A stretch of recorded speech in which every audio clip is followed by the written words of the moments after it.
regular meeting to order here for Monday, November 9th, 2015. We'll have the flag salute followed by the inspiration by Councilmember Jonathan Sharp.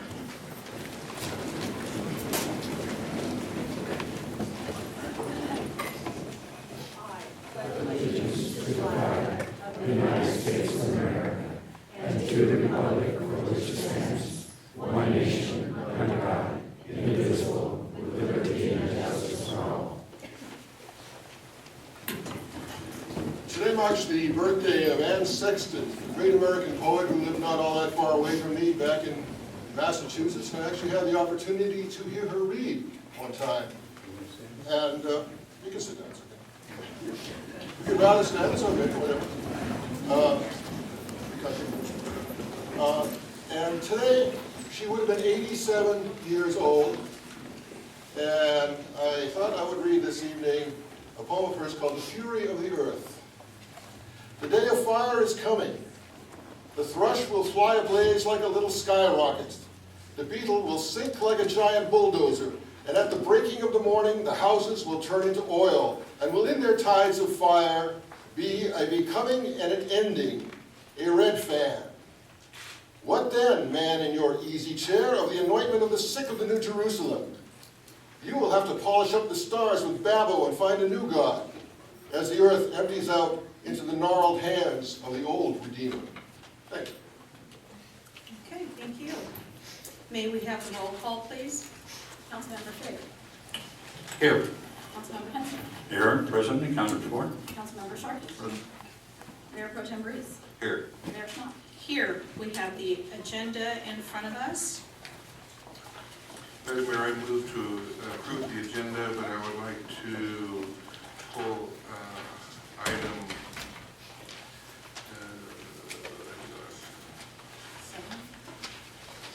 7A. Sorry. I would like to pull item 7A off the consent agenda for discussion. Okay, so there's a I'll motion. second that. Okay. All those in favor? Aye. Opposed? Who abstains? You do, Jim? Okay. Okay. So noted. And then we move on to open forum.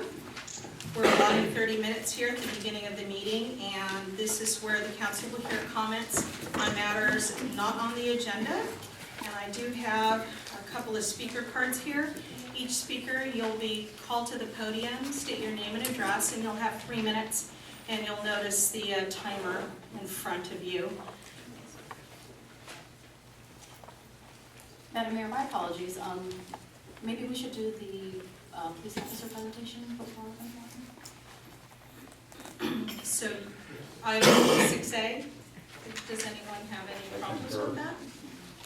Okay, all right, so then we'll move 6A up to this point.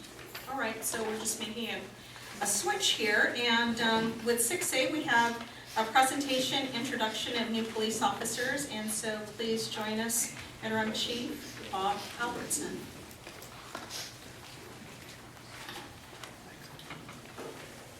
Madam Mayor, members of City Council, members of staff, and members of the audience.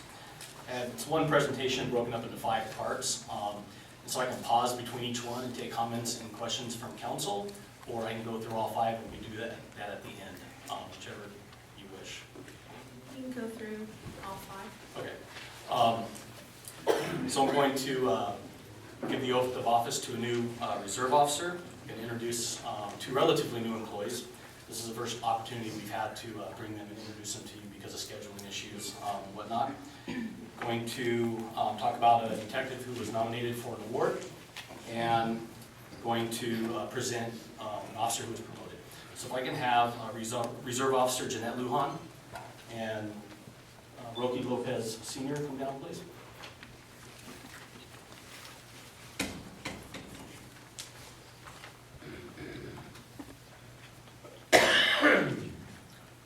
So this is our newest reserve officer. This is Jeanette Lujan. She is a level 2 reserve officer, which means that she is certified to work under the supervision of a full-time police officer or a duly qualified level 1 reserve officer. Jeanette attended the Los Angeles County Sheriff's Department Reserve Academy and graduated in February of 2014. At the academy, she completed roughly about 400 hours of academy training. She started her perpetual field training program in August of 2015. Jeanette also currently works for the police department as a part-time support services technician, and she started her career at the Port Hueneme Police Department as a police explorer at age 16. Jeanette has a bachelor's degree in sociology from CSU Fullerton, and Jeanette's mom, Amelia Lujan, is here to present her with her badge. If I can have Ms. Lujan come down, please.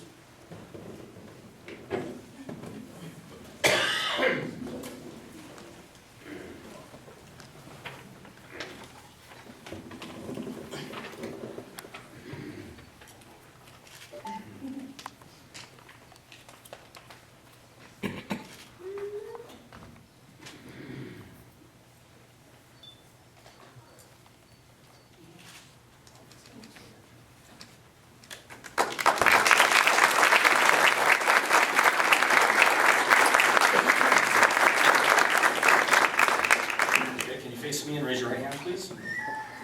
I state your name. I, Jeanette Lujan, Do solemnly swear or affirm do solemnly swear or affirm that I will support and defend the Constitution of the United States that I will support and defend the Constitution of the United States and the Constitution of the State of California and the Constitution of the State of California against all enemies, foreign and domestic, against all enemies, foreign and domestic, that I will bear true faith and allegiance to the Constitution of the United States that I will bear true allegiance to the Constitution of the United States and the Constitution of the State of California, and the Constitution of the State of California, that I take this obligation freely that I take this obligation freely without any mental reservation or purpose of evasion, without any mental reservation or purpose of evasion, purpose of evasion, and that I will well and faithfully and that I will, while faithfully, discharge the duties upon which I am about to enter. discharge the duties of which I am upon. Congratulations.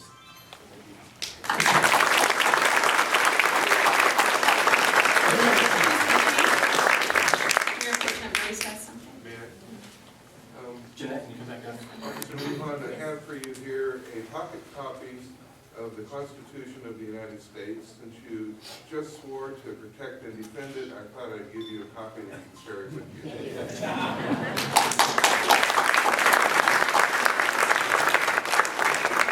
Can I please have Police Officer Henry Montalongo and Dispatcher Julie Ortega come down, please?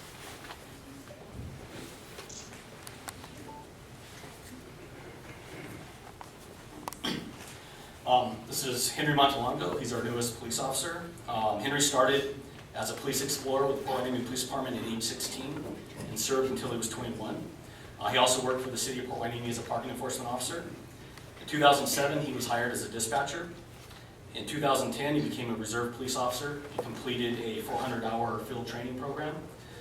In October of this year, he was hired as a full-time police officer and was assigned to a 10-week field training program, which he is currently doing now. Henry is currently working towards completing his bachelor's degree in organizational leadership at Arizona State University. So this is Henry Montalongo.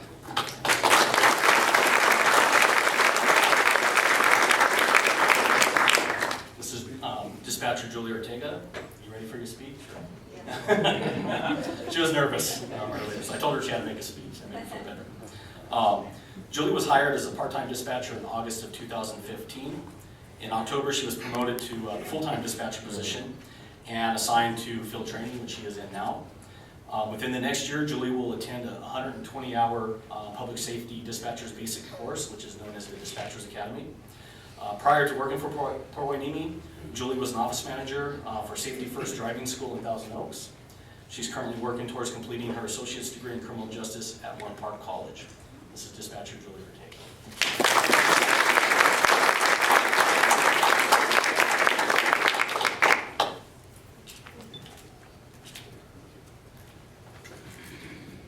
If I could have Detective Rocky Lopez Sr. come back down, please.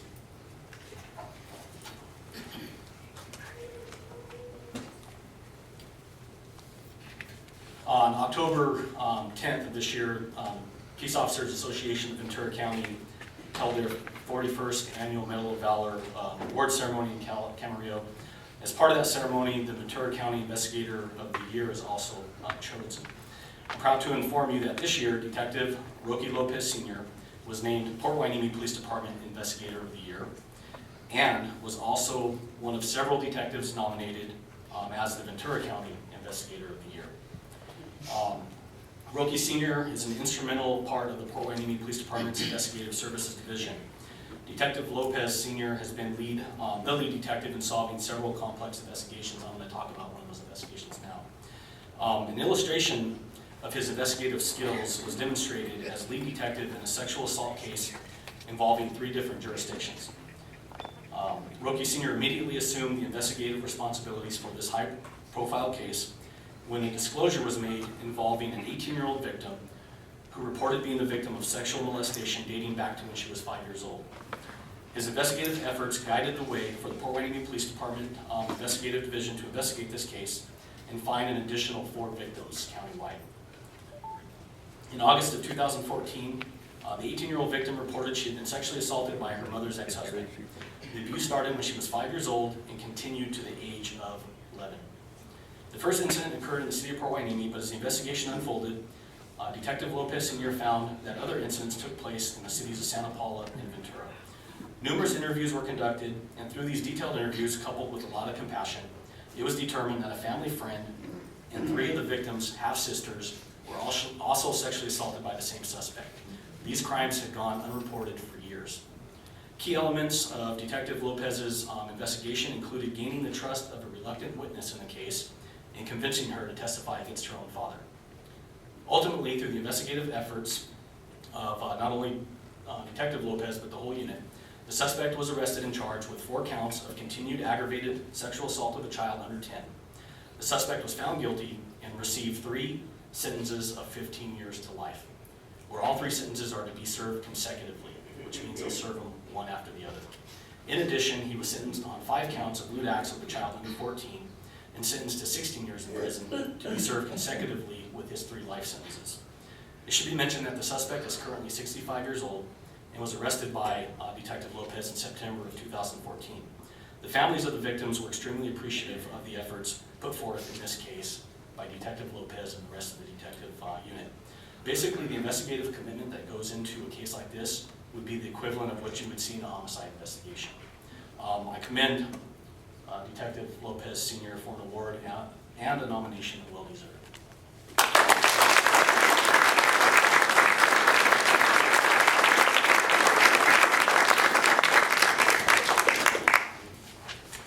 If I can have Senior Officer Roque Lopez Jr. come down, please.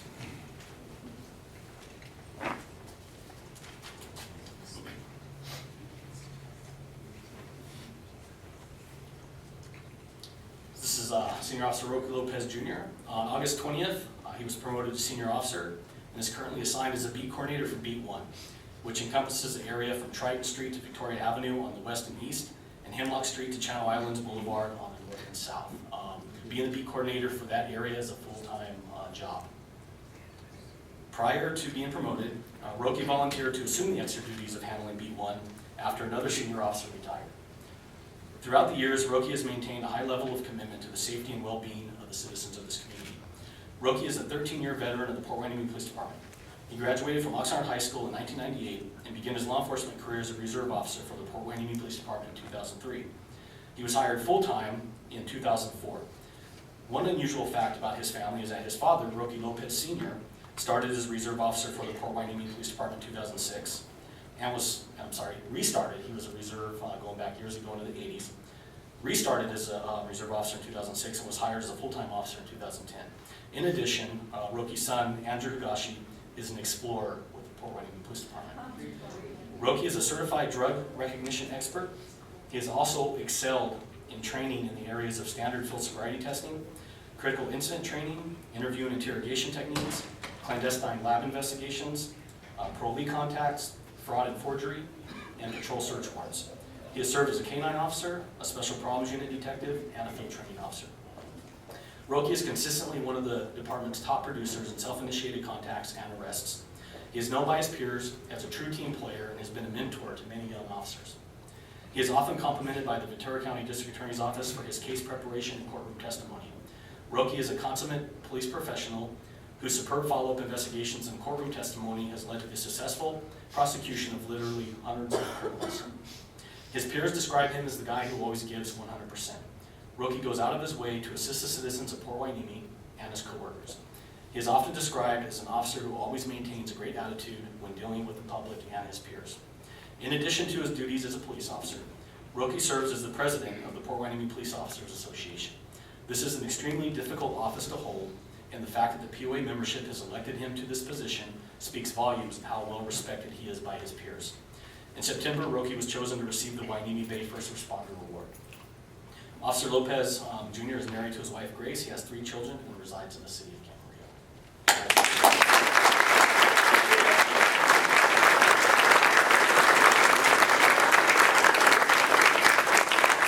Thank you for your time. If you have any questions or comments. Thank you, Chief Albertson. Are there any comments or questions? Yeah, Mayor Pro Tem Breeze. Yeah, Officer Lopez Jr. has received numerous awards over the year, very well deserved. We're lucky to have him, and we're lucky to have all our police officers here at the city of Port Hueneme. I personally thank you all for the fine job that you do. Port Hueneme wouldn't be Port Hueneme without you folks, and your efforts are very much appreciated. Thank you very much. Any other comments? Thank you and congratulations to those that were recognized tonight. And Chief, you have a good team. Thanks. All right. Very Thank you. proud. Thank you. So we come back to open forum. And I do have some speaker cards. You'll have 3 minutes each. State your name and your address when you get to the podium. I'll call the first one up, followed by a second, so that the second person can be prepared. And we allocate then 30 minutes at this point.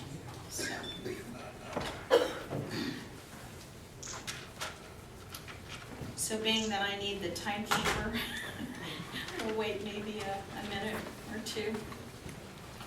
We'll start with Tracy Sisson Phillips. So when Michelle gets back, we can then start. So Tracy will be the first speaker, followed by Melissa Fouche.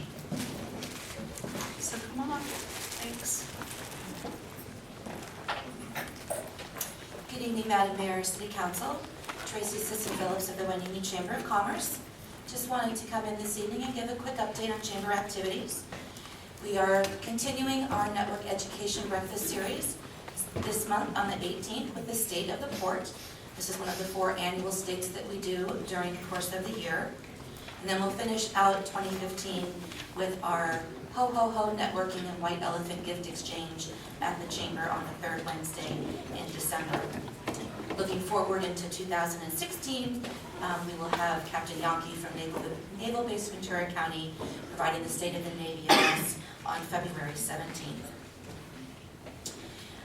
December 3rd marks the 3rd annual holiday tree lighting here on the lawn of City Hall, and my thanks to staff who have been working, city staff who have been working diligently with the Chamber to prepare for this annual event. The Chamber held its last Sunset Supper event this past October 13th, and the event this year was held for the full 8 months of the season, April through October, well received by the community. We've got numerous requests to bring in more trucks and varied truck variety. The live music provided this year by the Chamber was very well received and much appreciated by Surfside Seafood, who is also a great partner this year as we continue to push forward with the Sunset Supper event. Again, my thanks to the staff for providing assistance and opening doors to make this event successful for our community. And then the final looking forward note I'd like to make is for the annual Chamber of Commerce Community Awards Dinner, which will be held in late February, where we will honor our Citizen of the Year, Business Person of the Year, along with other recognitions for police officer, firefighter, educator, and military persons of the year. Thank you so much. Right. Thank you. And we have Melissa Fouche, followed by Sharon Clores. Thank you. Good evening. So state your name and your address. My name is Melissa Fuchs. So you're very close, but not quite on. My mailing address is P.O. Box 404 here in Hueneme. I've been a member of this community for the past going on 11 years. I also work in the community. And I came in this evening to specifically talk about the special meeting that you all held back on October 30th. It was televised on KADY. And I've watched it a couple of times, most recently just this afternoon. And I have to say that after watching it for the third time today, the only word that I can use to describe what I saw was disgust.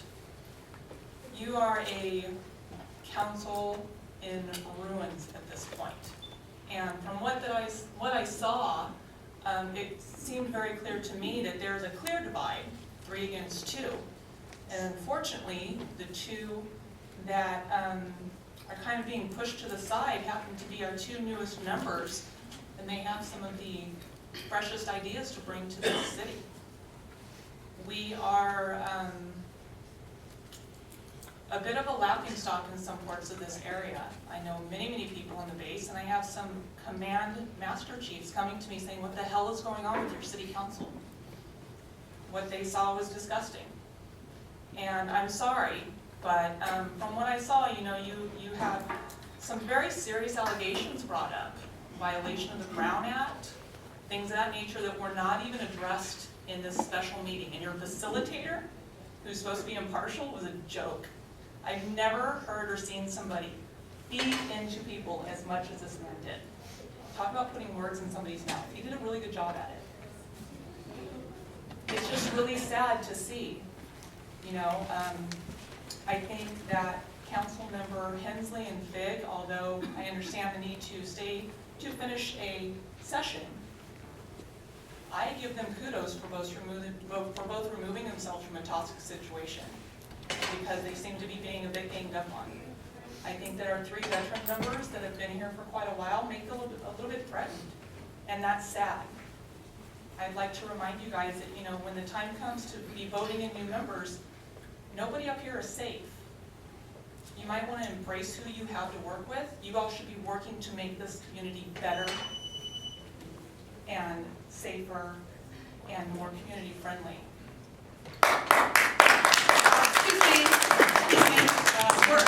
We can't have any outbursts, whether it's for or against. That's going to be the rule, and that's what council has adopted and has on file.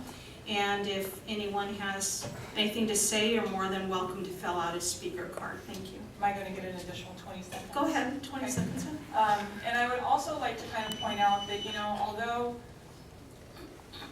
there seems to be some personal gripes between council members that should be held outside of this forum.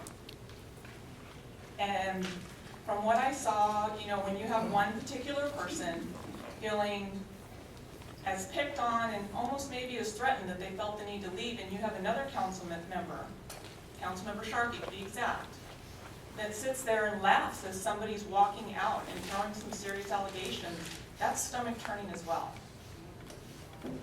I think you guys need to take a really good hard look at stuff and look at yourselves in the mirror, and maybe it's time to come together. This community needs you guys. We certainly need some new blood. And everything that they've brought to the table so far has been nothing but for the good of this community. It would be really nice if the other 3 members would open up their eyes and realize the same thing. Thank you. All right, thank you. So we have Sharon Flores, followed by Richard Kohler.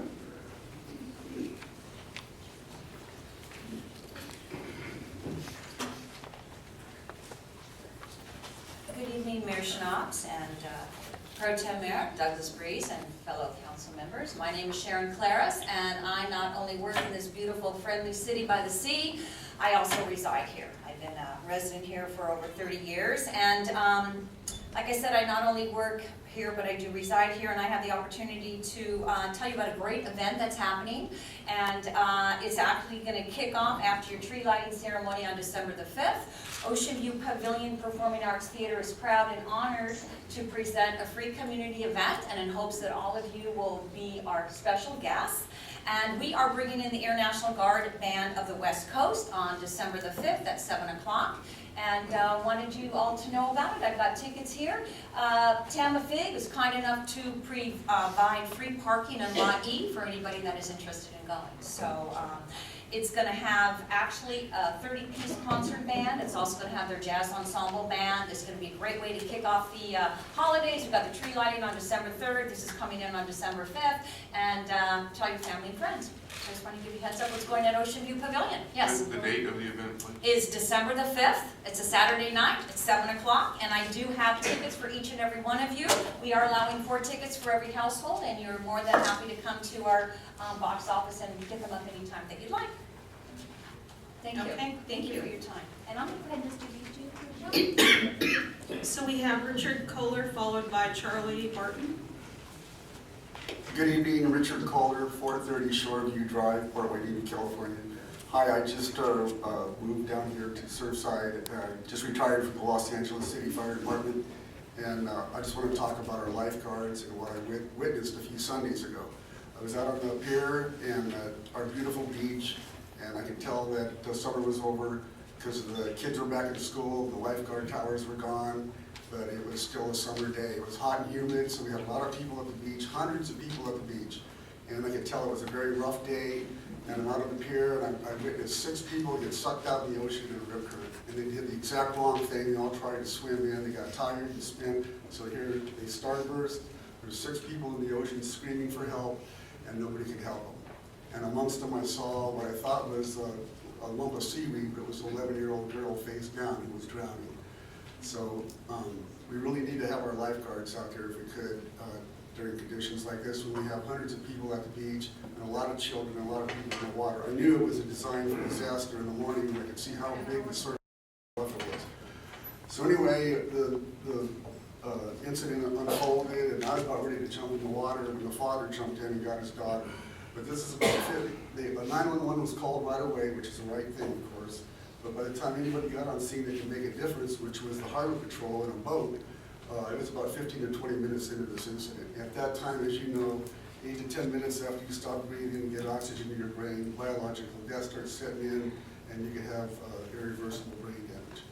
So anyway, it was a horrific day, horrific scene, especially watching this 11-year-old girl for about, I witnessed 5 to 7 minutes floating in the water.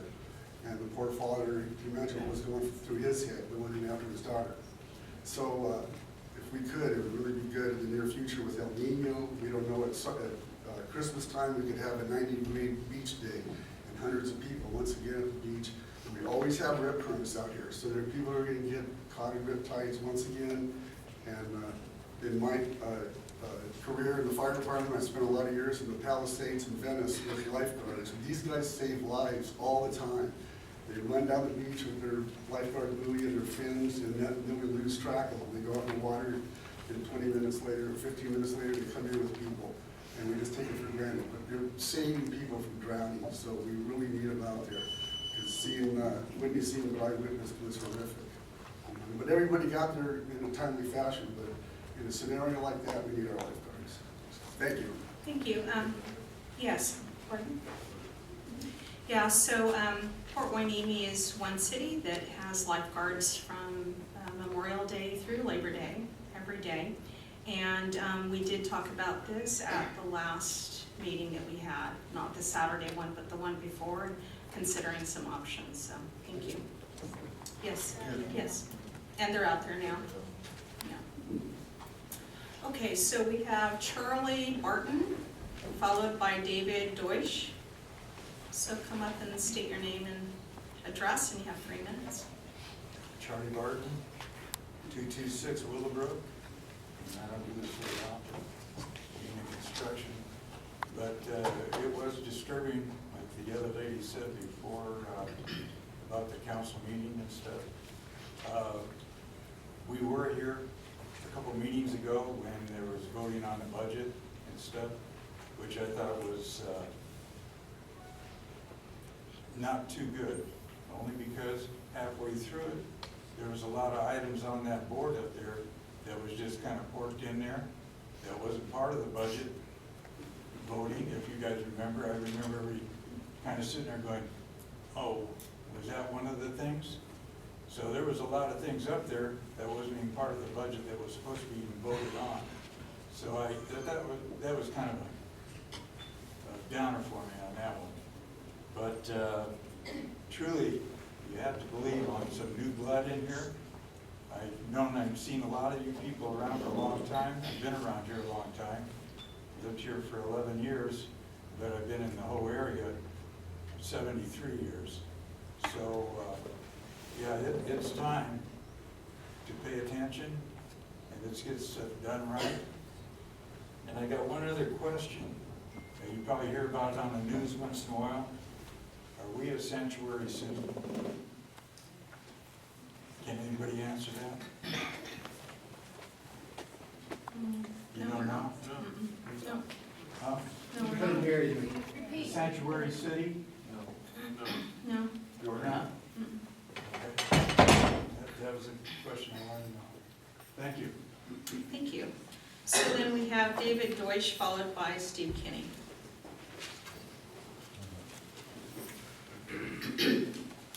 Hello, my name is David Deutsch. I'm the director for the National Alliance on Mental Illness in Ventura County, also known as NAMI Ventura County. I just wanted to come here for a couple of minutes tonight to help people become more aware, if they're not already, of what we do. We are the largest national grassroots organization, nonprofit organization. We offer classes to family members to help them understand more what their loved ones are going through. We offer provider education classes. We offer classes in the school system at the high school level for high school students called Ending the Silence, helping them to learn to recognize early warning signs of mental illness in their friends or family members. Parents and Teachers as Allies is another program we offer in the school to help teachers become aware of what they may see. We have additional programs as well. We have the family-to-family class, also in Spanish, De Familia a Familia. We offer other services in Spanish as well. We are a relatively small staff, but we have a large volunteer force, and we have a lot of venues all over Ventura County where we offer the classes. There is never a charge for any of our services, never a charge for any of our classes. We have a large walk at usually the first Saturday in May. This year it's actually April 30th at the Promenade in Ventura. That's our largest fundraising event of the year. And it's really from that event and contributions of other dedicated citizens that we're able to offer what we're able to offer at such a low operating cost. There's really only myself and 3 other full-time paid staff. Everybody else is volunteers. Most of our volunteers are people who have family members who have lived experience with mental illness. Some of our volunteers have had their own lived experience. 1 in 4 people at any given time in this country is experiencing some level of a mental health challenge. Often it's at the mild to moderate level and you wouldn't necessarily notice it. But 1 in 2 people over the course of their lifetime will experience some level of mental illness. 1 in 17 people experiences severe and persistent mental illness. So I just wanted to have the opportunity to make people aware of what we do. I am a licensed clinical social worker. I'm also a certified addiction treatment counselor. I was speaking briefly with Officer Lopez. He is a CIT trained officer, a crisis intervention trained officer. NAMI has been instrumental in Ventura County in assisting with the crisis intervention training. We have general meetings on the second Tuesday of every month, and Commander Mark Stadler, who's the head of the CIT program in Ventura County, is going to be speaking with a panel of CIT trained officers tomorrow night at our general meeting. If you go to namiventura.org, that's N-A-M-I Ventura.org, you can see all of our programs. And I would like to leave my card and some of our literature with the clip. Thank you for your time. Thank you. And then we have Steve Kinney. If there's anyone else that wishes to speak at this time, you can fill out a speaker card. Go ahead, sorry. Good evening, Mayor, council members, city manager. My name is Steve Kinney. I live at 2512 Baker Ridge Court. I'm a past president and current board member of the Boys and Girls Club, and I'm here tonight representing our board of directors. You recall that we were here a couple months ago just to acknowledge the receipt, so to speak, of the building, and to tell you that we were kicking off the interior repairs to the building following your timely and generous improvements to the exterior of the building and grounds that happened before we took over the building. So I'm here tonight to let you know that as of a week from today, that club will be open for the kids of the community to come in and take benefit of the programs there at the clubhouse. So that was a long time coming and a struggle, but partnership pays off, and the result is we've got kids ready to walk into that clubhouse next week, Monday. And it's what we would call a soft opening, so to speak, because we're going to have a more formalized and grand opening on December 10th. And you can all expect invitations to that when we want to do the more formal ribbon cutting and all that sort of thing. But we didn't want to wait till then to get the kids in there. So, the important thing is that they get access to the services of the club. So that's going to happen starting next week. So as I said, the power partnership is really paying off here, and really want to acknowledge our gratitude for what you have done to allow us to carry the ball forward from here. We are still involved in the fundraising efforts, and I want to acknowledge Gary Erickson, who is here tonight. You all know Gary's record of community involvement here in Port Hueneme that spans, what, 40 plus years? Am I giving away anything? But he's been involved since the beginning. I think the first president of the Boys and Girls Club here, and planning commission, et cetera, et cetera. And because of his involvement there, he's offered his professional fundraising expertise and services pro bono to the Boys and Girls Club. So we're relying on Gary to help us get the funds together to really make this a premier clubhouse into the future. So again, thank you very much for what you've done to allow us to get to this point. And, please let everybody know next Monday we're hot. Madam Mayor, if I may. Yes. Mr. Kenny, if you will, just for a quick second. I attended your documentary premiere last week. Oh, sure. In Oxnard. Totally fabulous. You folks do a lot with those kids. Thank you so much. That one in particular involved an amazingly generous and dedicated donor who made it all possible. But it's relationships like that just come up from time to time, and we try and leverage them to the best advantage, and we saw the results. I'm glad you're there. Okay. Yes, Mayor Pro Tempers. Steve, how long was the Boys and Girls Club closed? Do you recall? Was it like 6, 8 months? Something like that? Maybe not that long. No, it was longer than that. Was it longer than that? Yeah, it was over a year. Over a year? Because I know that the Boys and Girls Club there on Pleasant Valley Road was sorely missed by a lot of our families in the community. I heard some real hardship stories of people that the closure of that club negatively impacted their lives significantly. We have people in the community that rely on the Boys and Girls Club. And the good work that you folks do. I'm really impressed that you're getting the doors open this Monday, and the grand opening on December 10th. Is it daytime or evening? Do you know? Have you got that far yet? I don't know. Okay. I'm guessing daytime, but Yeah. people more informed than I will be getting in touch with you. I'm really impressed with the hard work that you guys are doing for the community. It's very noteworthy, and thank you very much. Great. Thank you. Thank you. All right, thanks. And then I have a speaker card for Martin Jones. So come up and state your name and address, and you have 3 minutes.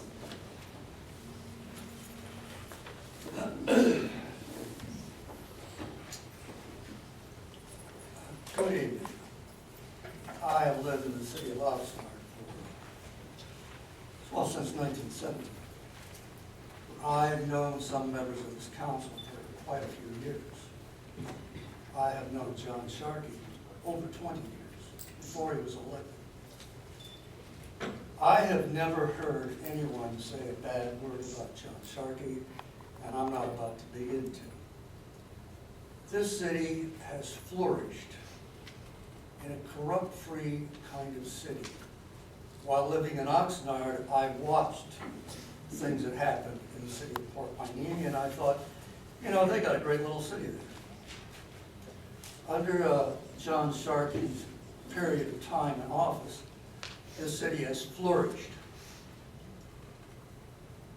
I will say this, anybody making allegations, insinuations, if they've got any evidence whatsoever, I will drive them personally to the district attorney's office. Thank you. So do we have any other speaker cards? I think we're almost at the 30-minute. Is there one more? Okay.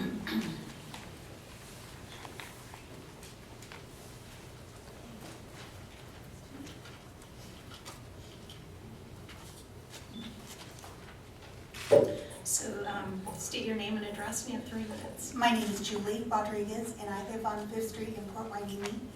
And first I want to thank each of the 5 of you for this public service that you have vowed to take. It's not, as you can find, it's a thankless job at times, and yet you've each vowed to make a commitment to the citizens of Hueneme. That being said, I'd like to ask that you fulfill those commitments. I've only lived here a short time, 5 years, and I am surprised within that 5 years of not only the recent behavior of the council, but also just the flux and changes within government staffing. There have been city managers that have come and gone. There have been police chiefs that have come and gone, finance directors in flux, and that worries me a bit, because the only pillar I see left holding the roof is Community Development Director Brown, and it would be such a loss if we lost him too. So He's leaving in December. No. Bring me with you. So, well, if that is true that he's leaving in December, I thank him for the selfless years of service that he has given the city of Hueneme. This is a time of flux where our budget is still not resolved. And along with that budget, I see so many different expenses that have come about that I question, why are we funding these expenses when we don't have the money? I mean, one of the recent ones that I questioned was the Saturday public meeting to bring everyone together.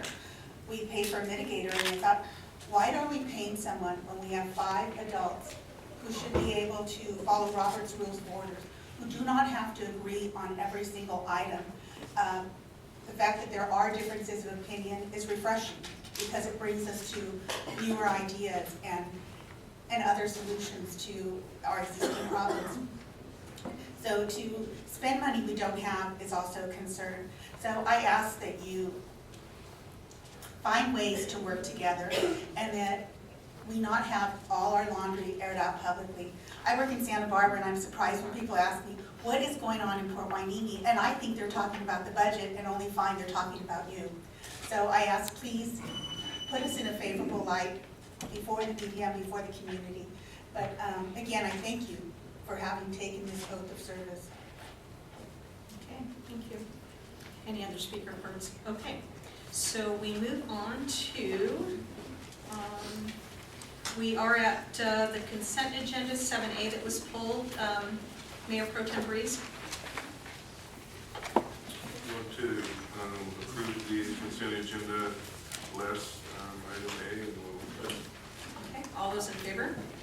Aye. I abstain because of the cash disbursements, item 7B. And Madam Clerk, I'm not sure I have an actual conflict, but I have an ongoing business relationship with Rincon Consultants, which would be item 7E. So I'll second, or I'll go along with the motion, but I'll have to abstain on that particular item. Okay. Okay, thanks. So then, heard from the group, so 7A? Yeah, 7A. Madam Mayor, I asked for the minutes to be pulled. Item 7A is the minutes from our September 21st meeting. And one of the items on that we discussed during that meeting was the irrigation systems at in Hueneme Bay. And before we discussed that issue, we talked about Mr. Hansley living in Hueneme Bay and his need to recuse himself. The FPPC has a regulation that if you live within a certain distance of something that the city is going to do where it spends money, you, as a council member, have to recuse yourself from the issue, so that there is no potential for The conflict of yeah, interest. conflict of interest. Thank you very much. But Mr. Figg, I understand that you own a home in Hueneme Bay. Is that correct? Am I mistaken there? I recently purchased, I think it was the end of August. So if you think that I improperly acted, I certainly didn't do it intentionally, and if you'd like me to, actually I voted against the item, so actually worked against my best interests, I guess. Wasn't even thinking about it. That's the reason I pulled this before we adopted the minutes to give you. Thank you very much. Yeah, I'll be glad to withdraw my opposition. Well, the FPPC has their This rules. is, I'm sorry, this is not, the vote's already taken, this is just to approve the minutes at this point. Well, the FPPC has these rules and regulations to ensure that we have full transparency. And we have had a discussion right before this item as to who lived there or owned property there, and if there's a way that Mr. Figg can rescind his vote, or I guess there's not, huh? Would you like me to vote in favor?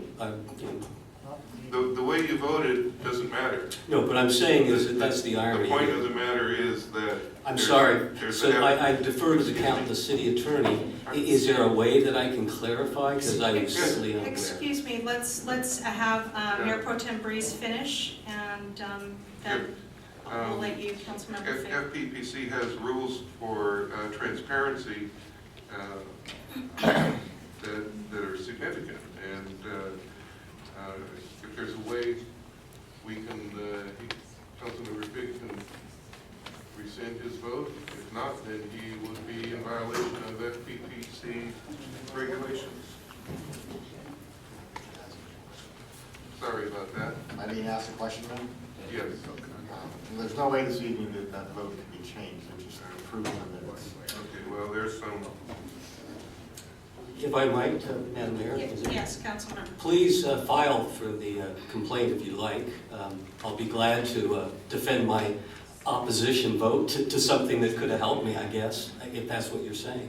So I'll be glad to defend a claim if you'd like to file one, and Mr. City Attorney, if you'd like to do that, that's fine.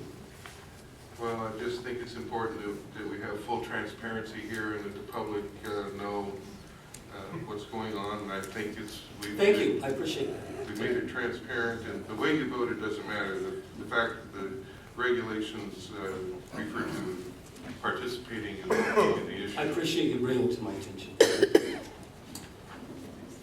Okay, so with that then, we have 7A, approval of minutes as it stands. Is there a second? Yeah, I'll second. Okay, all those in favor? Aye. Opposed? I abstain because of 7A. Oh, no, Jim, we're just doing 7A. We've already covered the consent agenda, so we're just using the hold. Okay, okay. Very good, I hear you. Okay, so now we move to item 8, and I'll open. Excuse me, Madam Mayor. Yes. I'm sorry, I didn't hear your vote. Oh, yes. Okay, thank you. Thanks. So at this time, we'll open 2 concurrent meetings. We'll open the Port Hueneme Surplus Property Authority special meeting tonight for November 9th, 2015. May we have the roll call, please? Commissioner Figg? Here. Commissioner Hansley? Here. Commissioner Sharkey? Vice President Breeze? Here. President Schnapp? Here. We have the agenda in front of us. Is there a second? I'll second. All those in favor? Aye. Opposed? Abstain? All right. We move on to the consent agenda, item number 3. Is there a second?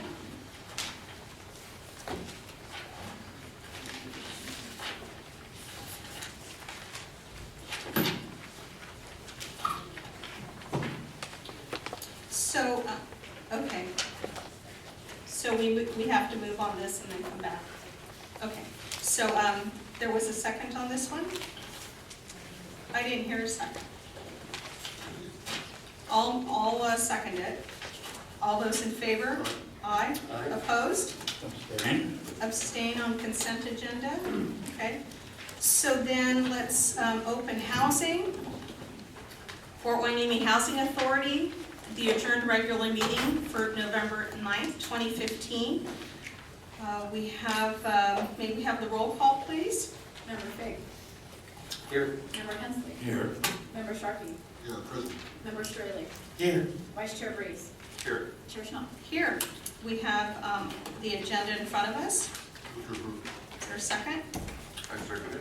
All those in favor? Aye. Opposed? Abstain? All right, and then we have the consent agenda. Is there a second?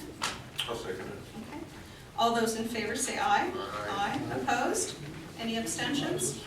All right, so we come back then for the adoption of fiscal year 2015-16 annual budget, and we have Mr. Burrell. Thank you, Madam Mayor, and the rest of the council.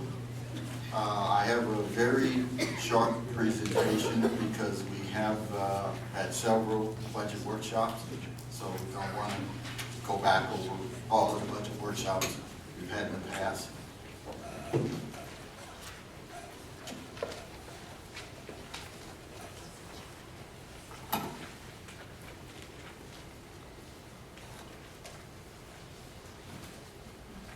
The first item is from the August 31, 2015 workshop.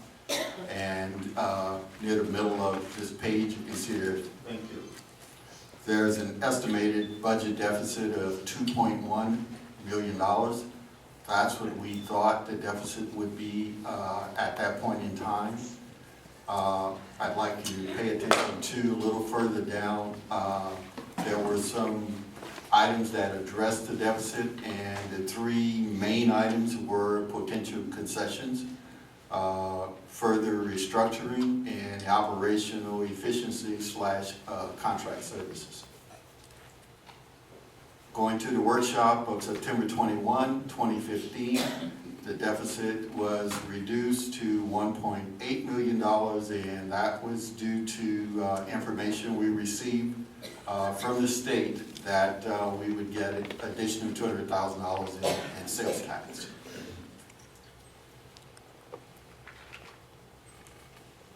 When we decided to really look at that 1.8, I was tasked with trying to figure out if that 1.8 was real or was our actual structural deficit more or less than the 1.8. The first method that we utilized, we were going to look at the actuals from 14-15 and compare it to the budget of the proposed budget of 15-16 to see if they were close. And if they were close, we would not go into the detail of every line item.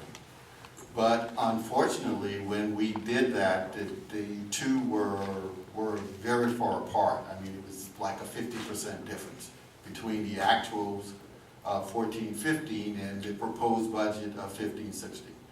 So myself and the staff, we went through every line item of the general fund budget, and we compared it. We did a 3-year comparison. We looked at the actuals for the prior 3 years and looked at what was proposed in the budget for 15-16 to see what the discrepancies were. And if the directors couldn't tell us why the 15-16 budget was higher than the highest year they've ever spent in the prior 3 years, we used the actual expenses. And from that, we went department by department, and we were able to cut $496,000 off of the budget. So that's what those numbers up there represent in that methodology column. Mayor, I have a question. Certainly. Mr. Burrell, yes. And Mayor Pro Tem Breeze has a question. Al, you say you were able to go through each of the department's budgets and you came up with almost $500,000 worth of reductions. Correct. In the different departments. Will these reductions cause any reduced services to the community? I don't think they'll cause reduced services to the community, and the reason I believe it won't is because, again, the budget is an estimate. We had the beauty of 20/20 hindsight. This budget is so late, we knew what the actuals were. So we didn't have to guess at what 1450 was. You're welcome. Go ahead. Okay. I'm going to go to, and again, this is really short, but I'm just trying to make the point. I'm sorry about this slide, but I really owe an apology to the city clerk because it's mislabeled. This is an actual to budget comparison. And that's what I was saying, Councilmember Breeze. The actuals show that we had $1 million deficit, not a 1.6 deficit as what was proposed for 14-15 as far as the proposed budget for 14-15. So we actually, the actual structural deficit for 15-16 is really $1.4 million. And I said, it sounds like it's not a lot, but that is a lot for us, a $1.4 million deficit. But when you look at where we came from, a proposed $2.1 million deficit, to us actually going through each one of those accounts and reviewing each one, we have the actual structural deficit down to a 1.4. So just through that 2-month process of doing that, we've actually lowered the deficit by $700,000.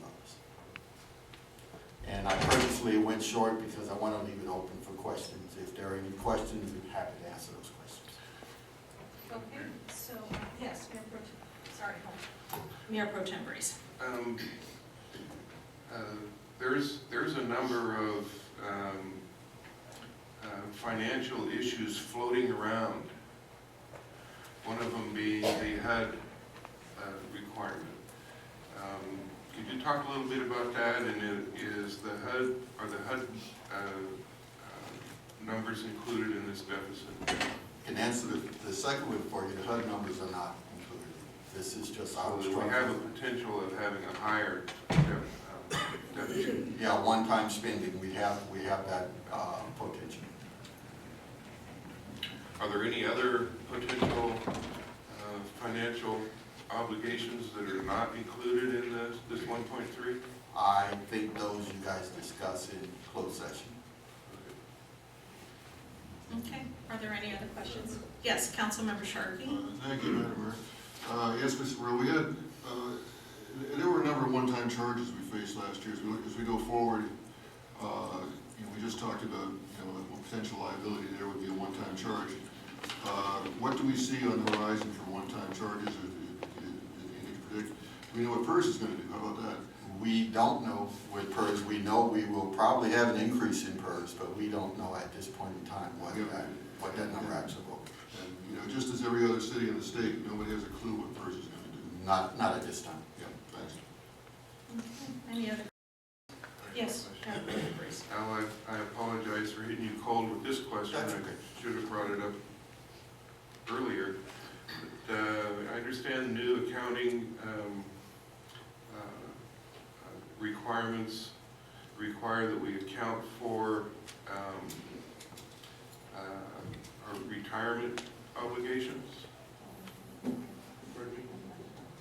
Unfunded liabilities for retirement obligations? Yes and no. Okay. Yes, we are required through GASB 68 to report them. At this point in time, they haven't required us to actually fund the whole obligation. But I can tell you, if they're asking us to report it, at some point they're going to ask us to fund it. Right. So is the reporting of those unfunded liabilities somewhere in our budget? That is not. The additional cost is not in our budget.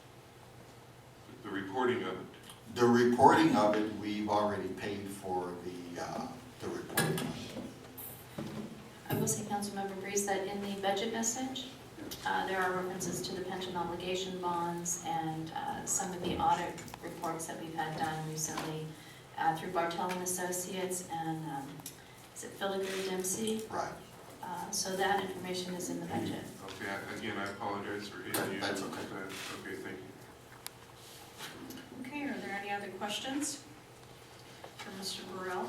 Thank you so much for working very diligently to put this information together for us. And I'll entertain a motion here. I'll move to approval. Okay, is there a second? Oh, there is actually a speaker card. Hold on just a moment. Yeah. Oh, no, that's for item number 9. We're on 8. Is that okay? Do you have something? No? Okay, all right. All right, so I will move approval of the resolutions. Thank you. Is there a second?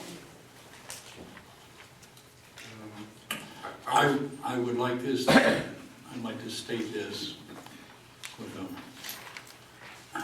qualification. We've labored a long time trying to get this budget done. It's left us in peril. It's left the public questioning what we're doing. I have the fullest confidence in the integrity of Mr. Al Burrell. And in going through this, there's a lot of issues that could be fixated, I think, and clarifying better. And I'm hoping that we have means to adjust this as we go through.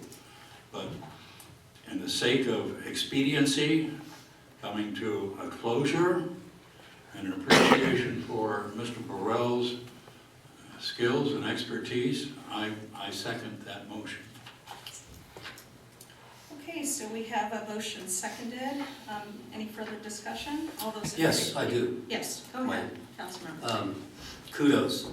You walked into quite a mess, and you did a commendable job. My issue with the budget has nothing to do with your good work. My issue has to do really with the whole concept of transparency and forging a budget strategy in the long haul. How do we get out of this morass?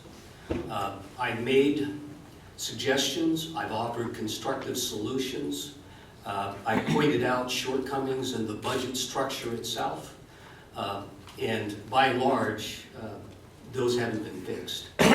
So I'm really struggling with the urgency, I understand that, to move forward so that we don't delay important capital improvement projects. And yet at the same time, in good conscience, I can't vote for it because it has failed to meet the smell test. And when I talk about transparency, these are some of the issues that I'm concerned about. I asked, for instance, a breakdown of our legal expenses and how we're budgeting for legal expenses. And what I've learned in the last fiscal year, about a quarter of our deficit is attributable to legal expenses. Some $450,000 overall, and about $375,000 of that is chargeable to the general fund. I can't tell in this budget what we can anticipate in the way of legal expenses. I asked about each program that we're funding, whether it be the Chamber of Commerce, whether it be the museum, host of types of programs that we subsidize, we underwrite. You can't find it in the budget. I asked for that kind, and again, I'm not directing this to you. You're doing what you were directed to do by the city manager. I understand that. So please don't take offense at that, because again, you've done a yeoman's job in putting this thing together. We also have a problem with discretionary expenditures. We have very broad categories that we categorize our expenses. There's no way of knowing how much money is being allocated to individuals on this council or independent departments as to travel expenses, conferences, contract services. None of those are itemized. Those are the sort of things that when I say transparency, you pick up the budget and you can't figure those things out. There's also some legal questions, and I'm really not at liberty to go into those, and I fully expect that they'll be vetted over time. So I wanted to explain my position. I understand the urgency to move forward, but in good conscience, given those circumstances, I cannot vote yes. So I'm going to abstain on this vote. Madam Mayor, is there any Yes. speakers cards from the public? No, that there wants to- isn't, sir. You don't want any speakers in this? No, I don't have any. I have item Oh, number 9. okay, thank you. Yeah, I appreciate that. that's what we cleared a few minutes ago. But, Well, I have- okay, so. Madam Mayor, I'm sorry, Yes. I have a hearing aid, 25% hearing loss, Okay. and sometimes I don't hear certain tones of female voice. So I don't mean to offend you, I thank you so much. Okay, so are there any speakers right now for this item? If not, then we'll move forward. There is a motion and a second. All those in favor say aye. Aye. Opposed? Madam Mayor, I call Yes. for Voice vote? For roll call? roll call. Okay. All right. Madam City Clerk. Councilmember Figg. Abstain. Councilmember Hansley. Yes. Councilmember Sharkey. Yes. Member Straley. Mayor Pro Tem Breeze. Yes. Mayor Schnapp. Yes. Okay, so the majority has it, and then we will go back to housing, finish that. Madam Mayor, if you don't mind. Yes. If I'm not out of order, I'd Yeah. like to address some of what Councilmember Figg brought up. Sure, go ahead, Because I Mr. think Burrell. there are really some good explanations for some of the items he brought up. Okay. One, I understand what he's asking and what he's asking for, but we had some very unusual circumstances that occurred. In fact, we were so short, we had to bring a retired member, a person who just retired less than a year ago, back to help us to try to get through some of the issues. We not only had a director leave, we had the budget manager leave. We were really, really short-staffed, so it wasn't like we were not going to get to these issues. We are. The second item I'd like to bring up is that we are so late in the process. This is November. December is a month away. That's the midpoint of our year. We do mid-year budget adjustments. So we're looking at adjusting this budget again in February. So we're really pushed. And you figure we adjusted in February, and we're looking at starting on 16-17 budget in March. So there is a lot going on. And we are going to get to everything. I can promise you that. We are going to have the budget set up in a different way and presented in a different way than it is now. But because of the situation we found ourselves in, we did not have time to make those kind of adjustments and actually have a budget that we can actually work from. So I know that doesn't answer all of Councilmember Figg's issues, but I at least wanted to get that on the table. Okay, all right, thank you very much. Okay, so then for housing, we are at open forum, number 4 on the agenda. Anyone wishing to speak to the housing board on any matter not on the agenda may do so at this time. Seeing none, and housing does not have a closed session, so we adjourn the housing meeting, housing authority meeting, to be held December 7th, 2015, here in City Council Chamber, immediately following the 6:30 City Council meeting. We move back to SPA. And we are at item number 4, open forum. Anyone wishing to speak to the Surplus Property Authority on any matter not on the agenda may do so at this time. Seeing none, and SPA does not have a closed session, so we adjourn the Surplus Property Authority meeting to be held January 11th, 2016 in City Council Chamber immediately following the 6:30 City Council meeting. So we then come back to item number 9, City Council request of Councilmember Breeze. And being that he's excused himself, let's go ahead and take a 5-minute break, and then we'll come back. Thank you. Recess, we have item number 9, City Council and Mayor Pro Tem Breeze. Okay. Mayor Pro Tem Breeze. Yeah, thank you, Madam Mayor. I requested item 9A to be put on the agenda because I feel we have a significant issue relative to representation on our committee assignments. And I would like to have a discussion regarding that this evening. I'm very thankful that all of you are here. I was hoping more people would come because I think it's important to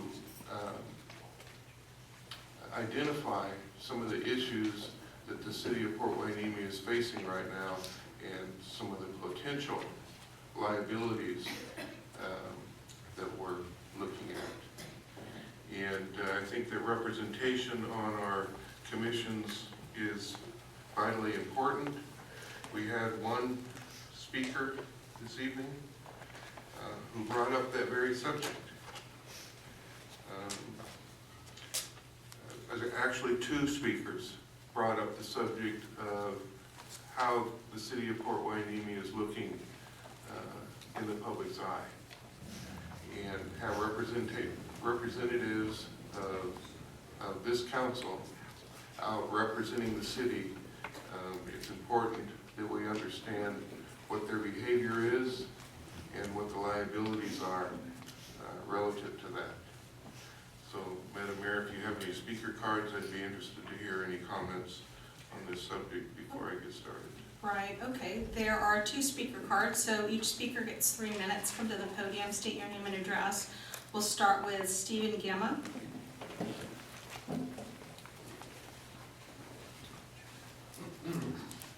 Thank you, Mayor. Thank you, Mayor Pro Tem, council members. For the purpose of my comments, I'm going to refer to the majority as being Mayor Munoz Snoop and Mayor Pro Tem Breeze and Jonathan Sharkey. And in my comments, I'll refer to the minority as Councilmember Hansley and Figg.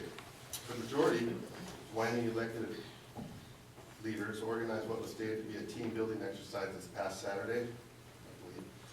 They hired a management psychologist, Mr. Mathis. He's a city governance specialist, and he started the day very positively. He talked about conflict, and it's good, and he talked about 3 modes of conflict, which are passive, constructive, and destructive. And he cautioned all of you that he was going to lead a conversation to sort out your conflicts in a rational, respectful way. And I thought, it's going to be a really great day. He asked each member to express their expectations for the day. And I believe, if I'm correct, that Hansley and Breeze were able to express their expectations for the day. Then it came to Sharkey. And he didn't answer the question, rather he went into a long list of personal attacks, which was quite upsetting. And the majority has 40 years of service to this council. Make no mistake about it. The majority is responsible for today's current problems.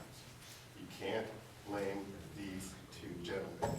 They didn't vote for the policies and actions that led to the problems of today.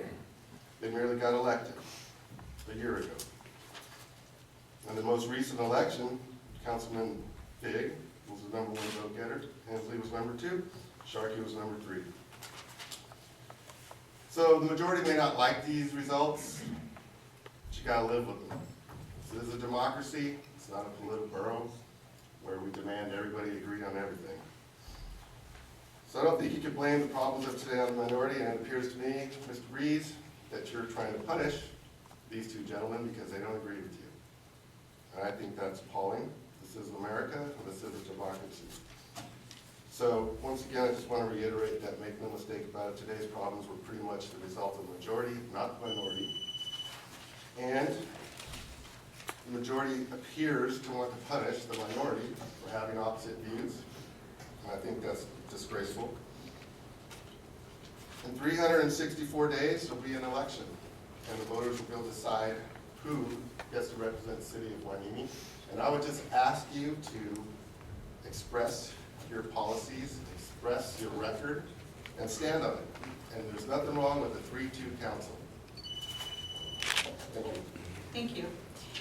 Next, we have a speaker card for Stephanie House. So Stephanie, come up to the podium, state your name and address, 3 minutes. My name is Stephanie House, and I live at 432 Reed Way in Port Hueneme. And the prior speaker basically stole my thunder. I was at that 1031 session, and I was hoping that things would go smoothly and you know, differences would be ironed out. And it became very clear very quickly that the facilitator was more of an agitator, that using his majority versus the minority, the majority was out to take a pound of flesh from the minority. Many accusations thrown out. You can't start a positive discussion with going through a laundry list of allegations and saying this has happened, this has happened, this has happened, this has happened. That pours water on the entire thing. The entire day was a waste of money. And now we're talking about a $1.4 million budget deficit. Just keep spending. We'll be, well, we're the laughing stock of Ventura County already. Thank you. Thank you. All right, any other speaker cards? We're still on item number 9. All right, we come back then to Mayor Pro Tem. I don't have a speaker card, but I fill one out later, but... Yes, so come up here, state your name and address, and before you leave, you need a speaker card to drop off with the city clerk. 3 minutes, sir. My name is Philip Thomason. I live at 133 Mainsail Court. And I'm here because I'm interested in the city. I love the city. I ran for city council many years ago, as a matter of fact. But I was concerned when my outside of Hueneme friends started asking me about what's going on with the council, and then I read the newspaper reports, and I was appalled, of course, because I know some of you personally, I know others of you by reputation because I follow you in the newspaper. But what I'm hearing today is very disconcerting. And I would like for some of the people who have spoken to actually tell me what is going on and provide me with evidence of what is going on. And I would also like to hear from the council that if some of these things are happening, could you bring them to the attention of the public? And could you provide proof that things are happening? Because it's just terribly upsetting to me to hear someone, well, the lady I think is gone now, make some of the allegations that have been made against people personally in this venue. And I think that's not constructive, it's destructive. And I think all of us who are here want a productive council that is respected because we want to be respected. So I would like to hear some of the people who are speaking and who have these allegations to provide proof. I'd like to know what they are. I'm not interested in hearsay, and I'm not interested in innuendos or personal relationships. I think all of you are professionals and you know how to act as professionals. I'd like to see that happen. But I'd also like enough information to know if there is something going on there, I need to know so that I can vote differently or so that I can be right here more often to question you and to just understand what is happening. Forget the allegations, forget the innuendos. Let's have some proof out here of actually what is going on. Thank you. Thank you. Okay, back to you, Mayor Pro Tem Bruce. Yes, thank you very much. I'm going to be speaking for a little while. Not too long, but long enough. I heard a moan already. Because I think it's important to air some issues and to understand why I have a concern relative to our representation on our committee assignment boards. I've listened to everyone that wanted to speak, and I haven't interrupted, and I would ask the same from you. Hear me out. I ask the same from the City Council. We'll all get a chance to speak. And I ask that you let me finish my thoughts without interruption. I would appreciate that very much. I'm going to talk about a few things this evening. This is my list.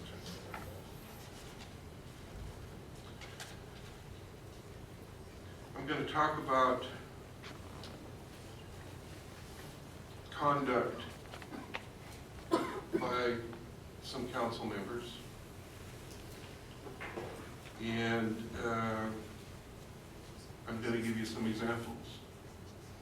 I'll tell you the examples that I witnessed myself, and I'll tell you if someone relays information to me. I'm going to talk about confusing positions, confusing staff and the public about who they represent. And I'm going to give you some examples. I'm going to talk to you about financial liability that the city faces because of the behavior of some council members. I'm going to talk to you about some legal issues, although that discussion will be short because I can't mention people's names because they have a right to privacy, but you'll understand what I'm talking about. And I'm going to talk about some financial issues that the city's facing in the loss of revenue.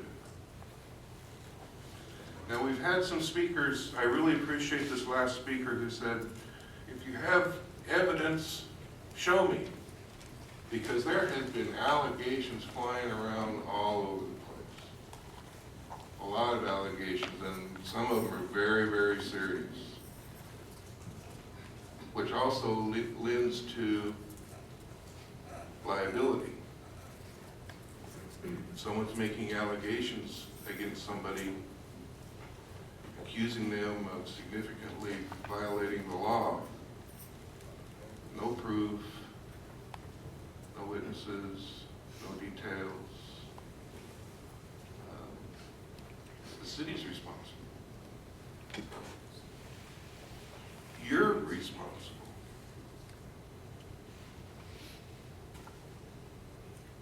That's who ends up going to be paying the bill.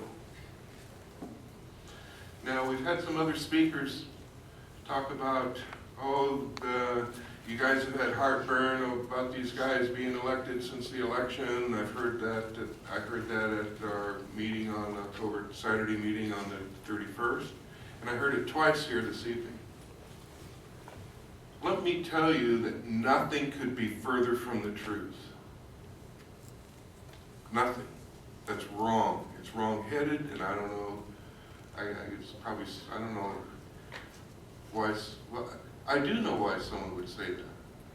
And it's our fault that some people may think that. It's my fault. And I'll tell you why. Councilmember Hansley and Councilmember Figg when they got elected, as I said on the 31st, was apprehensive, but a little bit excited. I have worked hard, extremely hard, to help these guys come up to speed, get to know the city, understand the rules. I've had them each over to my house a number of times. We've met for coffee. I've talked to them on the phone. And their behavior, no matter, they've received extra training. The city attorneys talk to them. But we haven't talked to you. We haven't let you know what's going on. Consequently, you're hearing allegations and all this kind of stuff from these guys, but you haven't heard anything from us. So all you know is what they've been telling you. So I can see how many of you might think that we've been hamstringing them and such. But it's not true. As I said, I have worked diligently to try and get along with these guys and try and help them out. But it's to the point to where the liability that's facing the city due to the behavior of these council people is, I have a fiduciary responsibility to watch out for you, to watch out for the citizens, to watch out for the well-being of the city. I can't sit silent anymore. You need to know what's going on. There was an attempt made on the 31st to bring things to light, put them on the table. The meeting probably wasn't held the best way possible, but it exploded and didn't get anywhere. So I put this committee issue on the agenda tonight to give it one more shot. I'm going to tell you why I'm concerned about people who represents the city on our committees. I'm going to take Mr. Hansley first. Mr. Hansley has taken the position and claimed, since he was elected, that he's not a team member of the city council, he's a community activist. That's his claim, not mine. He claims he's a community activist. Well, I don't know about you, but when I voted in 2014, my ballot said council member. But apparently, that's not a concern to Mr. Hansley. Mr. Hansley has continually thrown accusations at staff since he's been elected. Let me give you some examples. Mr. Hansley has accused staff of conducting business in secret. Mr. Hansley has equated staff's behavior to the Oxnard city manager relative to the misuse of funds. Mr. Hansley has accused staff of giving contracts to friends. Mr. Hansley has accused staff of intentionally providing misleading information to the council. Mr. Hansley accuses staff of collusion.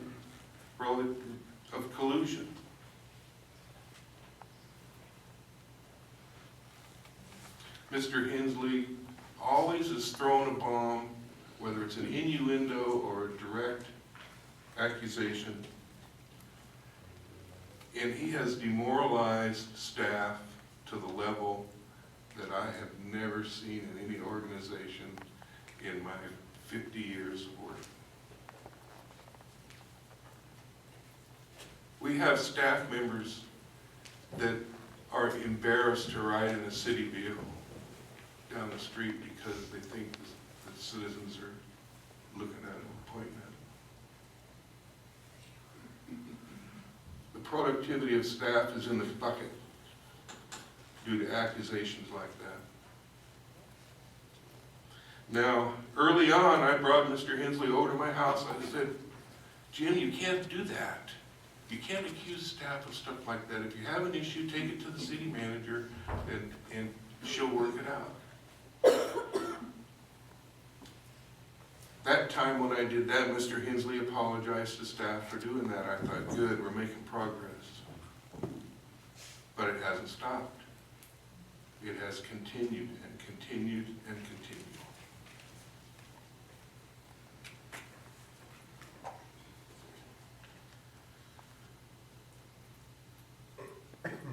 Another thing that Mr. Hansley said up at the dais here that irks me is one time we were having a city council meeting and the council was a little bit out of control and the mayor was trying to regain control of the council, and Mr. Hansley leaned over and said to her, "Will you stop nagging me?"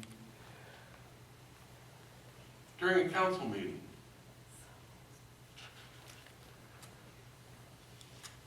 And Jim uses the words transparency. He throws that out like it's some kind of, you know, I bet he's said it 100 times. I've heard him say it 100 times. Lack of transparency, lack of transparency.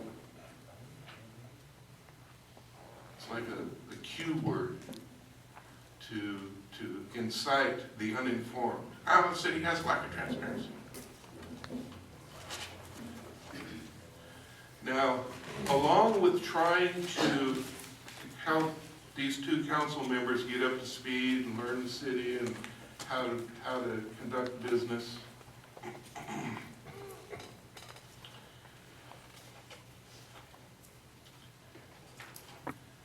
Mr. Hansley, I've had staff report to me that when he has interacted with them, he has behaved as if he's a representative of some other agency. They're confused.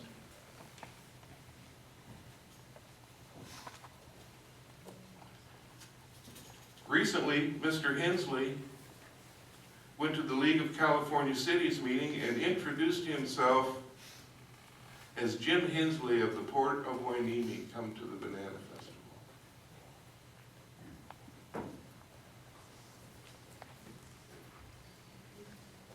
I question who he represents. Maybe he doesn't think he represents the council. That's what he says. He wants to be a community activist. And he's all over the page. He's not representing you. Let's talk about financial liability a little bit. These accusations to staff, now, Mr. Figg and Mr. Hansley can say what they want about me. I'm an elected official, and the law allows pretty much I can be attacked. I put myself in this spot when I ran to be an elected person. But our staff does not. Our staff deserves to work in a work environment that's not hostile.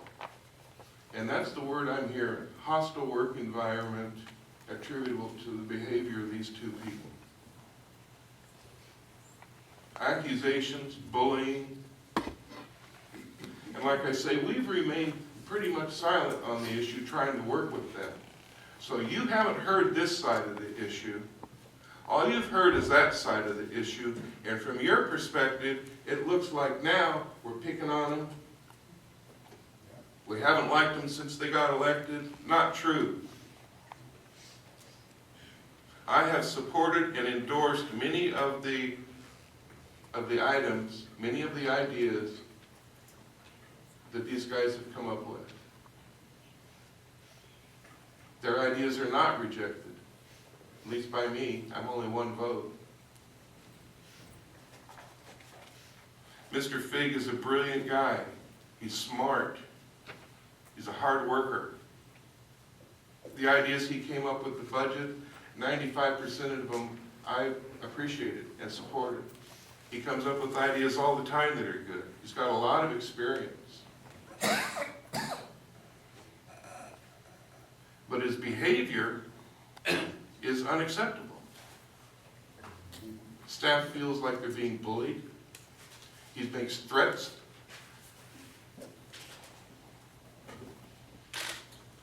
Veiled threats of people's jobs if they don't do what he says. Who can work in that environment?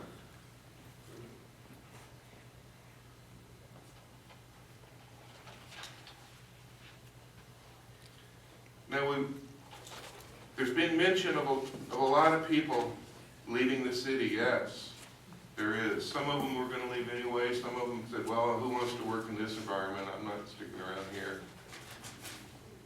We're going to have to be advertising to fill positions. Who's going to want to come here and work in this environment?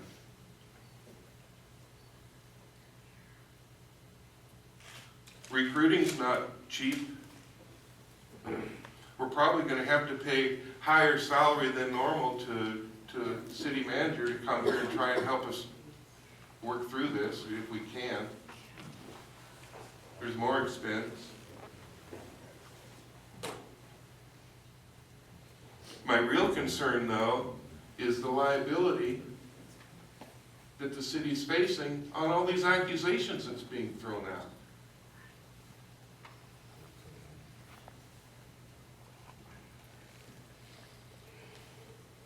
People have a right to not be accused of something unless someone can provide some kind of proof. Who was it that said, gentleman over here, I hear accusations, I don't hear any proof? That's right. There's tons of accusations coming out. Lack of transparency. You want me to go through them again? No proof. No details.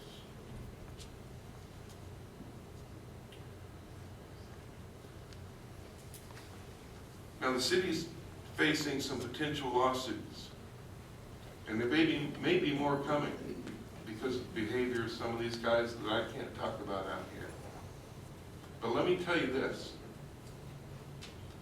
The city is insured by what's called JPIA, Joint Powers Insurance Authority. That's where a group of cities get together and they pool their money, and they have JPIA provides insurance for the city. It would not surprise me if the JPIA took a look at what our financial legal liabilities are because of the behavior that's going on here and cancel us. That would not surprise me. These liabilities are significant. Potential liabilities. And do you know what happens if the city loses its insurance? Nobody else will insure us. One incident, and we're bankrupt. Literally. This behavior is serious, and it needs to stop. And I've done everything I can to make it stop. The only thing I have left is you folks. And I hope by expressing to you the behavior of these guys and the liability that they're placing on the city, that you'll understand what's going on around here. We're not out to persecute them. I have no desire to harm either one of these gentlemen. But I do have a responsibility to the city of Port Hueneme.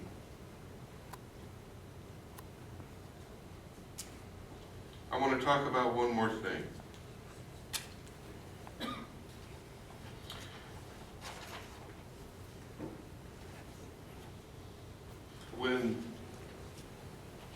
When Jim and Bob got elected, they wanted to be on the committees. I'm sorry. Excuse me.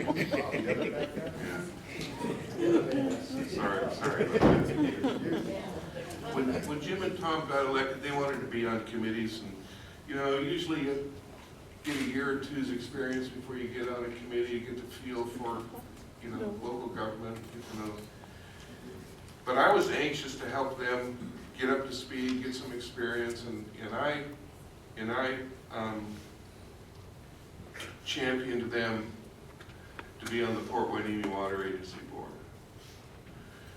Councilmember Hansley is the board chairman. I was hoping they'd get experience and get to work with staff and come on board, but again, the only thing coming out of Mr. Hansley's mouth is accusations to staff.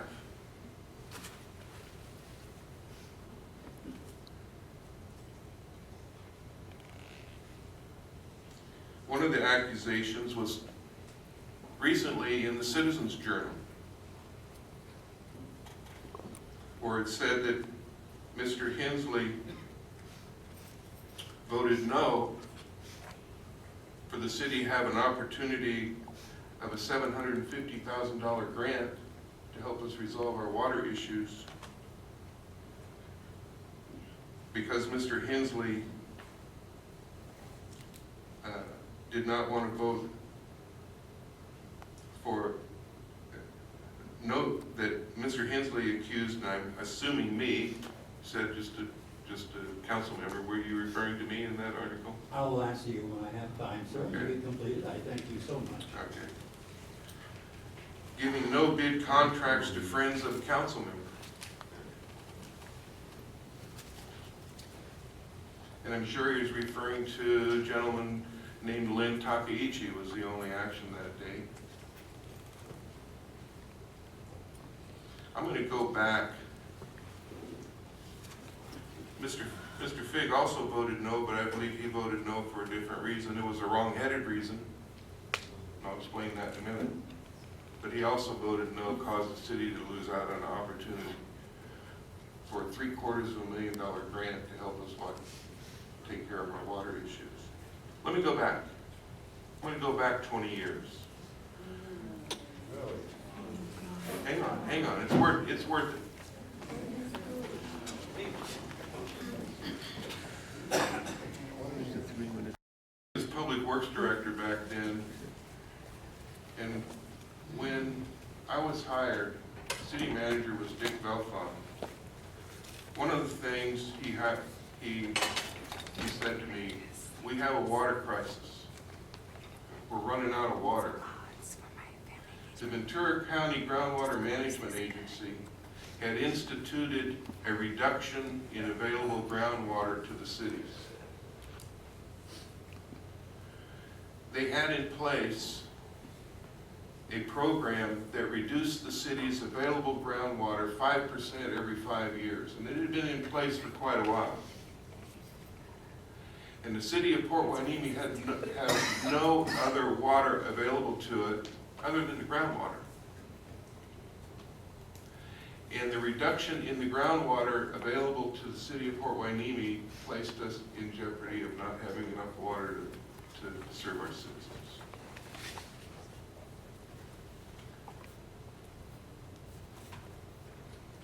Mr. Belfont, I don't know where he found him, but he hired Lynn Takaichi. Lynn is extremely knowledgeable of the water issues of Ventura County. He knows all the water players from Sacramento to San Diego. And Mr. Belfont charged us with coming up with a plan. How can we get Port Hueneme some water? Well, Port Hueneme owned a water allocation from the state water. We had no way to get it here. Lynn Takaichi, when we first put this program together, everybody from all the other water agencies and the people I talked to in the cities, they all said, oh, that's going to take you 10 years to put that program together. Lynn Takaichi did it in 4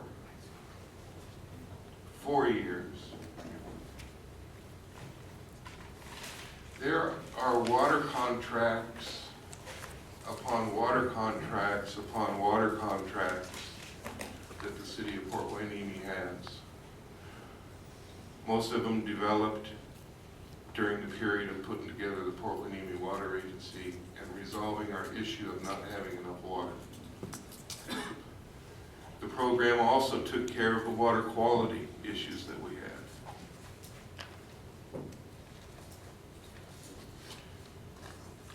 And Lynn Takeichi is the one who put it together. You talk about legal binding water contracts. If you ever want to see some people fight, you put water issues on the table. It is very, very complicated. Very complicated. But Mr. Takeichi pulled all that together. We have contracts with Oxnard, we have contracts with Cayugas, we have contracts with the Navy, the federal government, contracts with Channel Islands Beach. And they're all intertwined, all the contracts. Anyway, what we did, what Lynn Takeichi put together, got Cayugas to build a pipeline to deliver state water to us. We built a treatment plant. This is the kind of stuff Lynn Takeichi comes up with. Lynn says, hey, let's build a water treatment plant and we'll put 3 of the most promising water treatment technologies side by side, feed them the same feed water with the same quantity of water. Let's call it a demonstration project. Nobody had done that before. Nobody knew how each of these treatment processes would really work as compared to the other.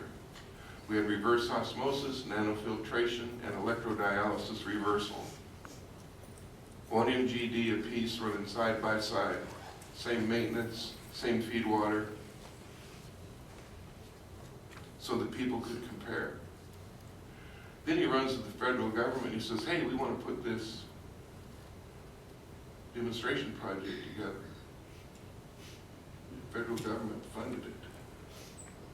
A lot of it. We had people from Australia, from Europe, from all over the world came here to see this water plant. We put the water data on the internet. People monitored us for years. That water project cost $37 million. But because of the efforts of Lynn Takeichi, due to grants and negotiating other aspects of water in Ventura County, the cost to the Port Hueneme Water Agency was only about $12 million. From 37 to about 12. And that $12 million was divided between the Navy, the Channel Islands Beach District, and the city of Port Hueneme. What we did was cheap, and we guaranteed our water supply for a long, long time. Then the drought hits. 20 years later, the drought hits. The governor cuts our allocation of state water by 25%. We call a meeting of the Port Hueneme Water Agency. What are we going to do? What are we going to do? I got hold of the public works director and I said, hey, get a hold of this guy, Lynn Takeichi. He's the most knowledgeable about our water issues. And he knows what's going on in Ventura County. Maybe there's something that we can partner with Oxnard or something. The public works director does. Gets hold of Lynn. Right away, the public works director is appreciative of Lynn's knowledge, and he signed him up on a contract to help him. We come to the Port Hueneme Water Agency meeting, and Lynn says, look, through our treatment processes, we're wasting about half a million, about 250 acre feet a year through our treatment process. let's retreat that and gain that back. It's like finding free water. Who in Southern California can get free water, free additional water these days in this drought? Nobody that I know of. Lynn Takaichi came up with the idea. And he said, I think I can get you a grant to pay for about half of it. It's grant available. You can get about $750,000. So we went to take a vote on it. Mr. Hansley, accusing me of being friends with Lynn Takaichi, votes no. And so did Tom, but I think for a different reason. He was wrong-headed. Tom's concerned about the cost of water, and he didn't want us to do another project. This is what I think. But what Tom failed to understand is that this project had a payback period. Free water, payback period of about 8 years. From that point on, free water, except for the cost of electricity. So his vote was wrong-headed too. But Mr. Hansley accusing me of wanting to give contracts to my friends, and he votes no. The community activist is so making up something about me being friends and votes no on the city getting an opportunity for a grant. To me, no.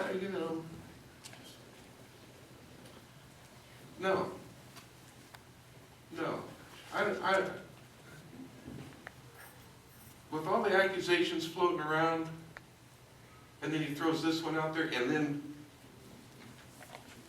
costs the city money, no. My responsibility is to the city and to you guys. So I put this on the agenda, and I'm in favor of removing these guys for all the above reasons that I said from our committees. Try and mitigate the harm that they're doing. And that's why I put this on the agenda. Thank you for your time, and thank you for listening very much. So, Madam Mayor, are we yeah, going to have an Councilmember. opportunity to respond? Sure, if you'd like. Well, thanks. Councilmember Hansley. You sure it's okay? Yeah, it's fine. Thank you, ma'am. Go ahead. Let me. Can you see what's going on here? I just want to point that out. Go ahead, Councilmember Hansley. Shame on you.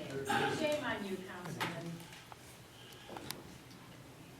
Let me reframe something first at the beginning, that maybe I spoke in something that people didn't understand when I tried to explain to the mayor that I have a hearing problem. I spent 20 years in the military. And I said I don't hear certain female voices. In other words, what I meant to say is the frequency of the sounds that come into my ears are cut off in highs and lows.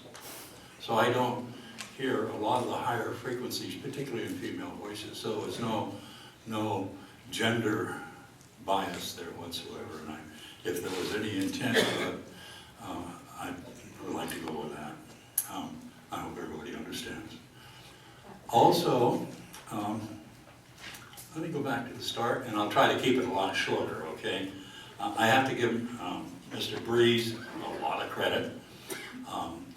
He's good at spins, he's good at stories, and I'm surprised to find out that he so passionately dislikes me. That's not true, Jim. Did I interrupt you, sir? Okay, thank you. I'm sorry, I don't mean to be rude to you, okay, but I accorded you that opportunity also. From the get-go, Mr. Figg and I, when we were elected, there was rancor by the old city council.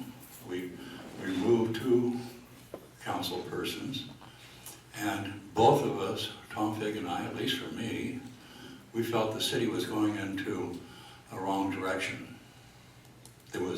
Expenses were going up. The income that some of the employees make was probably a little over the top when you don't have a lot of money. Now, I understand going back to when the redevelopment funds was here, we could afford to pay $100,000 salaries. But when times get tough, sometimes you have to cut it down. Sometimes there's expenses that, in tough times, you have to cut off. We created a lot of hostility from the old guard, or the majority board members, because we helped defeat Measure M. And I think that was rightly so. And Mr. Figg accuses me of being an activist, and yeah, I'm an activist. I get involved in my community. There's nothing wrong with that. And many of you out here are activists also. So I think that's commendable. Some of the things that was said here tonight is a typical spin. In other words, Mr. Breeze promised you that he would come out with a lot of hard facts and figures. He made a lot of accusations in very broad terms. I don't know of anybody on the staff that I've harassed. There was a concern one time that I might have bothered in an email that I sent to the city manager, which got to our public works director, Chris Twyson, that Mr. Breeze thought I was coming down too hard on him, and I apologized to him. And I hope he understood that I wasn't coming down on Mr. Tyson. It was directed towards the city manager. There's elements within this city that I've watched for the past almost year now. It's kind of embarrassing. I see funds spent. I see bids. Now, granted, I'm told by the city attorney that there are certain consultant bids that can go out without seeking competitive bids. But when I went to the JPIA, the Joint Powers Insurance Agency training last February, they were emphatic: if you have anything over $20,000, get competitive bids on it. Send out requests for proposals, okay? There's council members, apparently, and I'm not going to name them, but I think they've already done their own speaking, that do not like the idea of going out for bids. And that really created a lot of hostility. I was pleased and honored to be able to be put on the Port Hueneme Water Agency, because I've been on it before with the Channel Islands Beach Community Service District, and I like water. I'm interested in water. I follow water every way I can. So some of these things that, and I'm really surprised to say, keep being hammered that I'm harassing the staff. But yet another councilman said that I avoided the staff. So there's kind of an incongruent message. Am I avoiding the staff? Or am I harassing the staff? All of my thoughts, and most people know me as a kind of a gracious person, not all, but most. I haven't harassed the staff. However, there is a lot of problems within the staff. And I don't think Mr. Figg and I are creating those problems. I believe, and much to the disagreement of Mr. Breeze probably, I believe there's other persons in the high-ranking areas of this city that have created a lot of that rancor and the fear and the reason that they're leaving. I believe most staff persons who know me think that I'm halfway decent. I try to treat them decent. The city managers encourage me to stay away from staff people, so I usually stay away from staff people. Getting back to the JPIA, the Joint Powers Insurance Authority, and giving contracts out with no competitive bids, I don't feel, and he complains that I use the word transparency, but that was something that both Mr. Figg and I ran on, transparency in this government. And from what I see within this city, I don't see a lot of transparency. And it bothers me, and I try to bring it up. The newspaper, the Star, and other newspapers bring out the point that we haven't been transparent. But it breaks down to the accusation, the general accusations that Mr. Reeves has brought upon me, that I'm running the staff, I'm running the town, I'm running the city council, I'm running almost, I didn't know I was such a bad guy, okay? But what I've done, I'm not gonna sit here and jaw-jack a lot about it and tell a long, long tale. What I've done is I've put all of my stuff in writing, all of my points and facts, and I've submitted it off to the district attorney's office. So we'll see where the water flows after this point. And I'm sorry, Mr. Breeze, that you dislike me so much. Come on, what you just said about me is not true, and you know it. So that's a dislike. Thank you so much. I appreciate it. Okay, so, Taking further comment? yeah, Councilmember Figg. I'll be even more brief. Actually, Doug, I'm gratified that you were trying to help me. Actually, I was working hard to help you. A little bit of self-reflection, a little bit of what was the edict that came out of the election, stepping back from yourself and entertaining alternatives and new ways of doing things. So I'm a little disappointed that that didn't come across, because I've been working real hard to get you to move to center, and apparently I'm failing. I agree with you 100%. There's a lot of liability here, and it's personal as well as corporate. And I can't go into that discussion here. This is not the proper venue. It will be disclosed in due course. Some of the liability could further damage this city.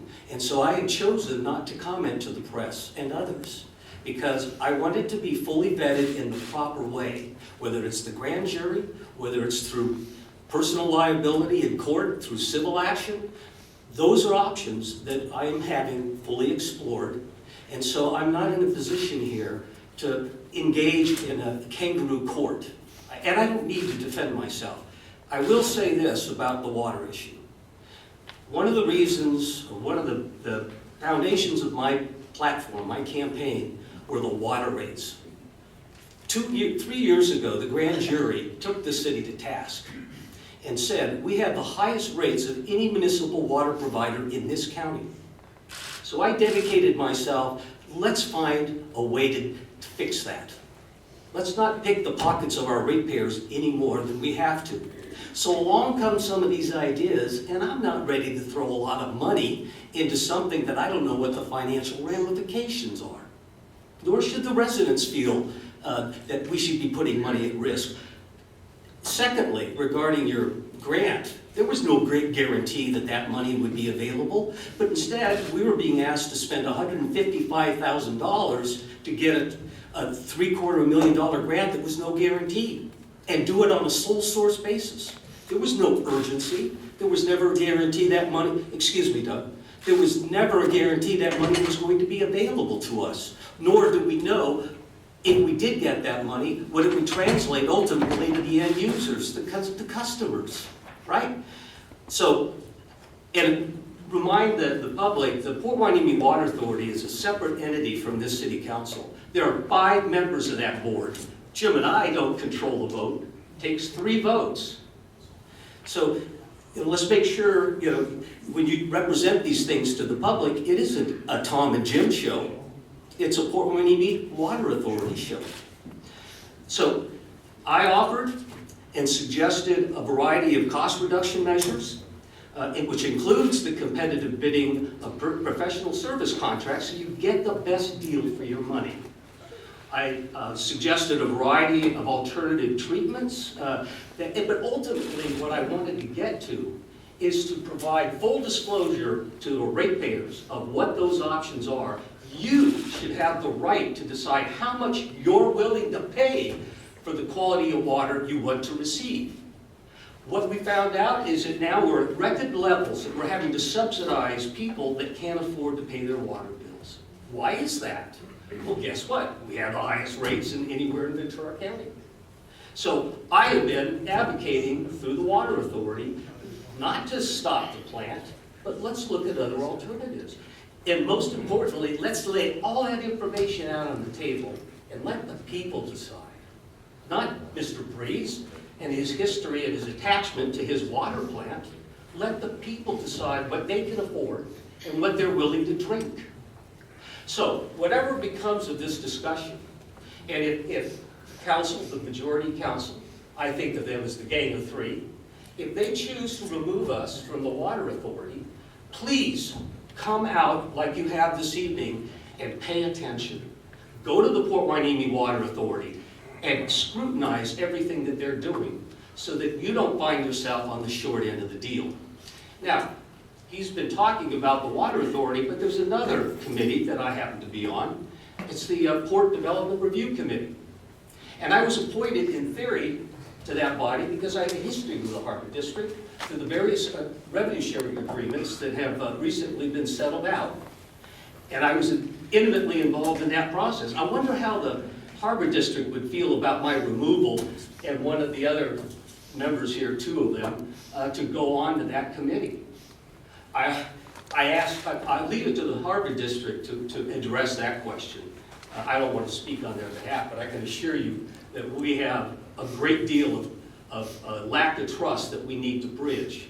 And by putting two of the gang of three on that committee, the same majority or incumbent council here that initiated a lawsuit against the Harbor District, that called them all kinds of names, and now we're asking them to trust the gang of three. Okay, I just want the public to be aware, these are the choices, this is the direction that the gang of three is going in, and you just simply need to be aware of it. Thanks. Madam Mayor, may I respond? Yes, Mayor Pro Tem Breeze. Yes, very shortly. The project that we were trying to work on with the Port Hueneme Water Agency, as I mentioned before, would have resulted in free water. Free water equates to lower water rates, so that's why I say Mr. Figg's position was wrong-headed. Madam Mayor. Yes, okay. Councilmember. Thanks, Mr. Breeze. I appreciate your comment there about the free water, but let's analyze it. We're spending how much money for this alleged grant that we may get? It's like me handing Tom Figg $150,000 and say, go to Vegas and I expect you to come back with $2 million or $3 million, okay? The whole point being is, and this is just my personal observation, Mr. Attorney, this is my personal observation, that there's, Mr. Breeze in particular, but the other two council persons, the gang of three that Mr. Figg categorizes them as, do not like the two new members coming in with two new ideas. And to stop us because we wouldn't go along with the votes the way they wanted. They keep saying team. Now, we talk team. We had a team building. It didn't work out too well. Team means you think in an organization, okay? When I was in the military, we had a team. We went out on a mission, everybody had a job, and that was it. No messing around, no different directions, no ideas. It was controlled. But in government, it's a cohesion of different ideas and concepts, different thoughts, different backgrounds, different interests. Mr. Figg and the other gang of three, I guess I could call them, thanks for your term, do not like the two new guys that came on board. They do not like our ideas. They want us to think in group think. Government should not be group think. We're free people, and that's why you guys voted to represent you, and what they're doing is trying to take a vote, and they're going to do it very soon, to block a lot of our representation, so we can't represent you on the Port Hueneme Water Agency or the Port Authority. So, thanks. I appreciate everybody coming out. I think it's absolutely great. My other comments will be following along probably from the District Attorney's Office, and we'll see what it takes from there. Thanks so much. I appreciate everybody coming out. Yes, Councilmember Sharkey. Yeah, I would like to get the specifics. Mr. Hansley, you were quoted in the Citizens Journal as saying numerous contracts have been given to friends of city councilmen. Would you please tell us which contracts those are so that we can investigate? Okay, very good, thank you. I don't know if that's the exact word, Mr. George Miller's here. Is that my exact words? It's not that necessary. Mr. Sharkey too has a way of kind of spinning in his own direction. I'm not interrupting you, sir. Thank you so much I appreciate your extra comments and your due diligence, but may I not have the floor? I would like you to delineate which contracts have been given to friends of councilmen. Are you through, sir? That's my question. Are you through, sir? That's my question. I understand that's your question. Are you through now? Are you ready to answer, sir? Yes, when you keep quiet, sir. Thank you. Thank you so much. So there is a question, go ahead and answer. Yes, the question being is that we had $79,500 water consultants when Mr. Figg and I first came on, the Port Hueneme Water Authority. There was $18,000 that the ad hoc committee had already issued out to water consultancy. Okay. Mr. Estamo from the Port Hueneme Water Agency, or Port Hueneme Channel Islands Beach Community Service District, became concerned about it. Then we came back for, I think, another $47,000 or 20, various vague amounts that was just kind of arbitrarily applied for and awarded. And finally, it got down to the point, the big jump was for another $129,000, or coming to a total of $129,000. And at that time, we mustered enough votes to say, no, we just can't go handing out these kind of bids without these kind of contracts without competition. And that's what the JPIA instructed me to do, anything over $20,000. And I'm being castigated for insisting what the JPIA says. And those were that was issued out. The whole the constitution of this process is really embarrassing.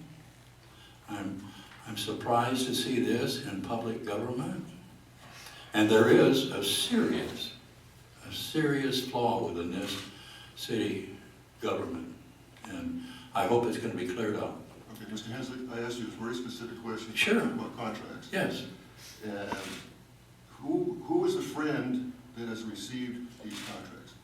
I believe, thank you for your comment, I appreciate that. Who is the friend, the alleged friend, okay, the alleged friend. I just got through here, Mr. Breeze talk quite eloquently about Mr. Lynn Takahashi. I hadn't mentioned his name before, but it's water consultancy principal. And I'm trying to be very careful here, so in my opinion, Mr. Attorney, Mr. Takahashi has just been played up well as the guy who walks in water practically, that deserves these. And the ironic part about it, if I may, real quick, Mike, we want to spend another $2 or $3 million in a second pass RO system, reverse osmosis system, to capture 50% of the brine water that leaves the first. We have one minor problem. If you guys drink water here in the city of Port Hueneme, you know it's so bad we cannot put it through our first osmosis system. It plugs up the filters and damages the filters.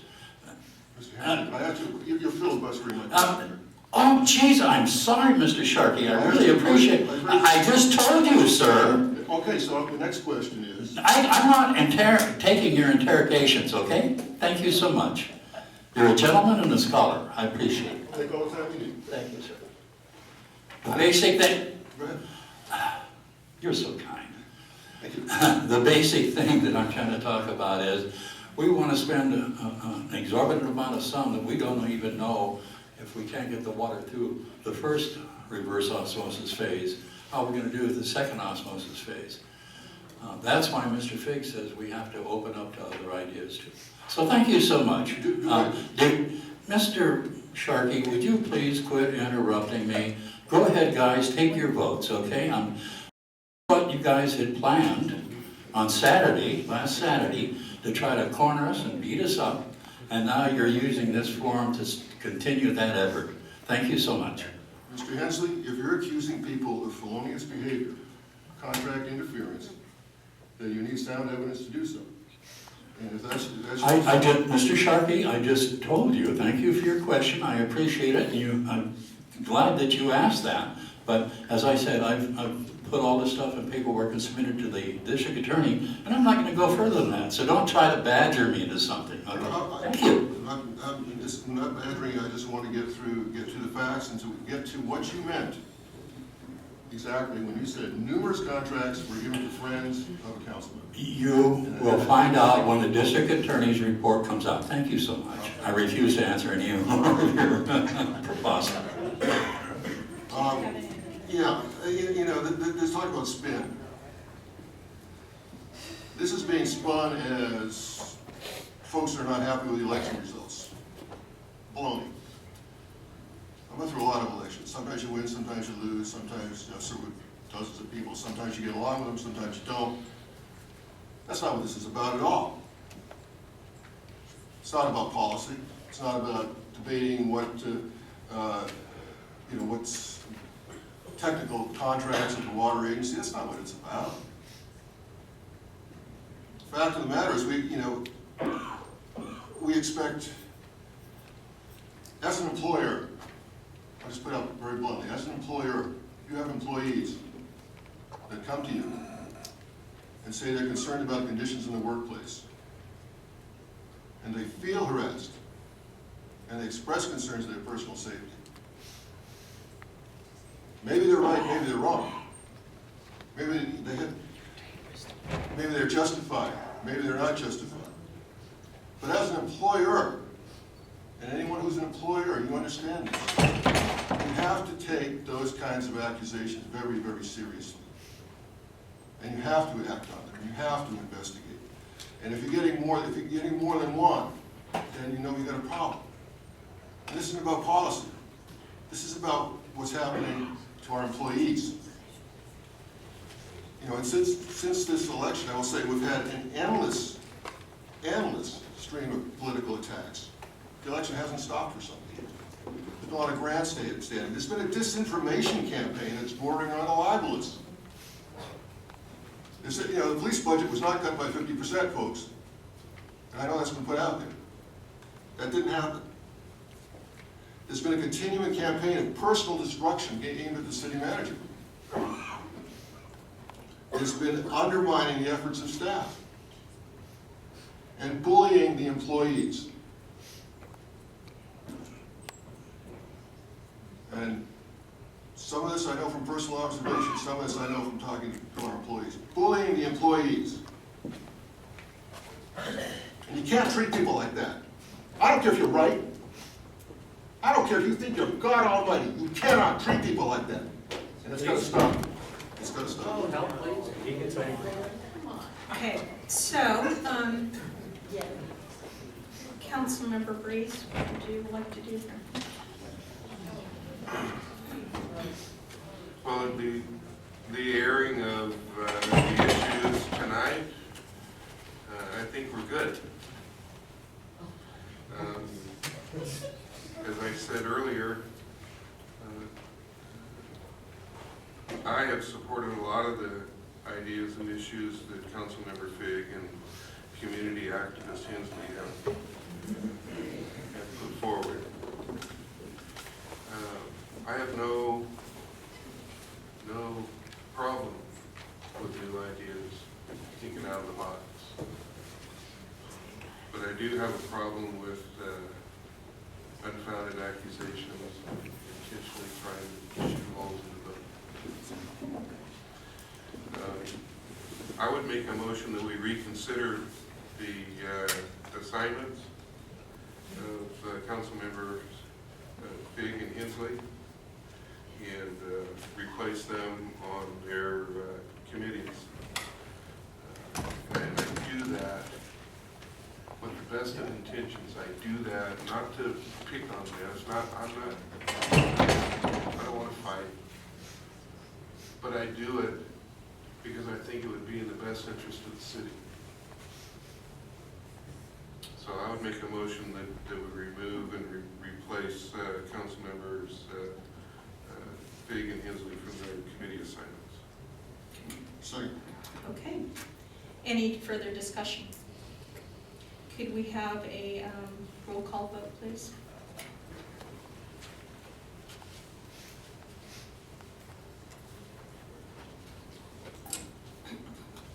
Councilmember Figg? No. Councilmember Hansley? No. Councilmember Sharkey? Yes. Mayor Pro Tem Breeze? Yes. Mayor Schnapp? Yes. All right, so as we've moved this, should we make the changes to the appointments now? Because I know that we have a couple of board meetings coming up soon.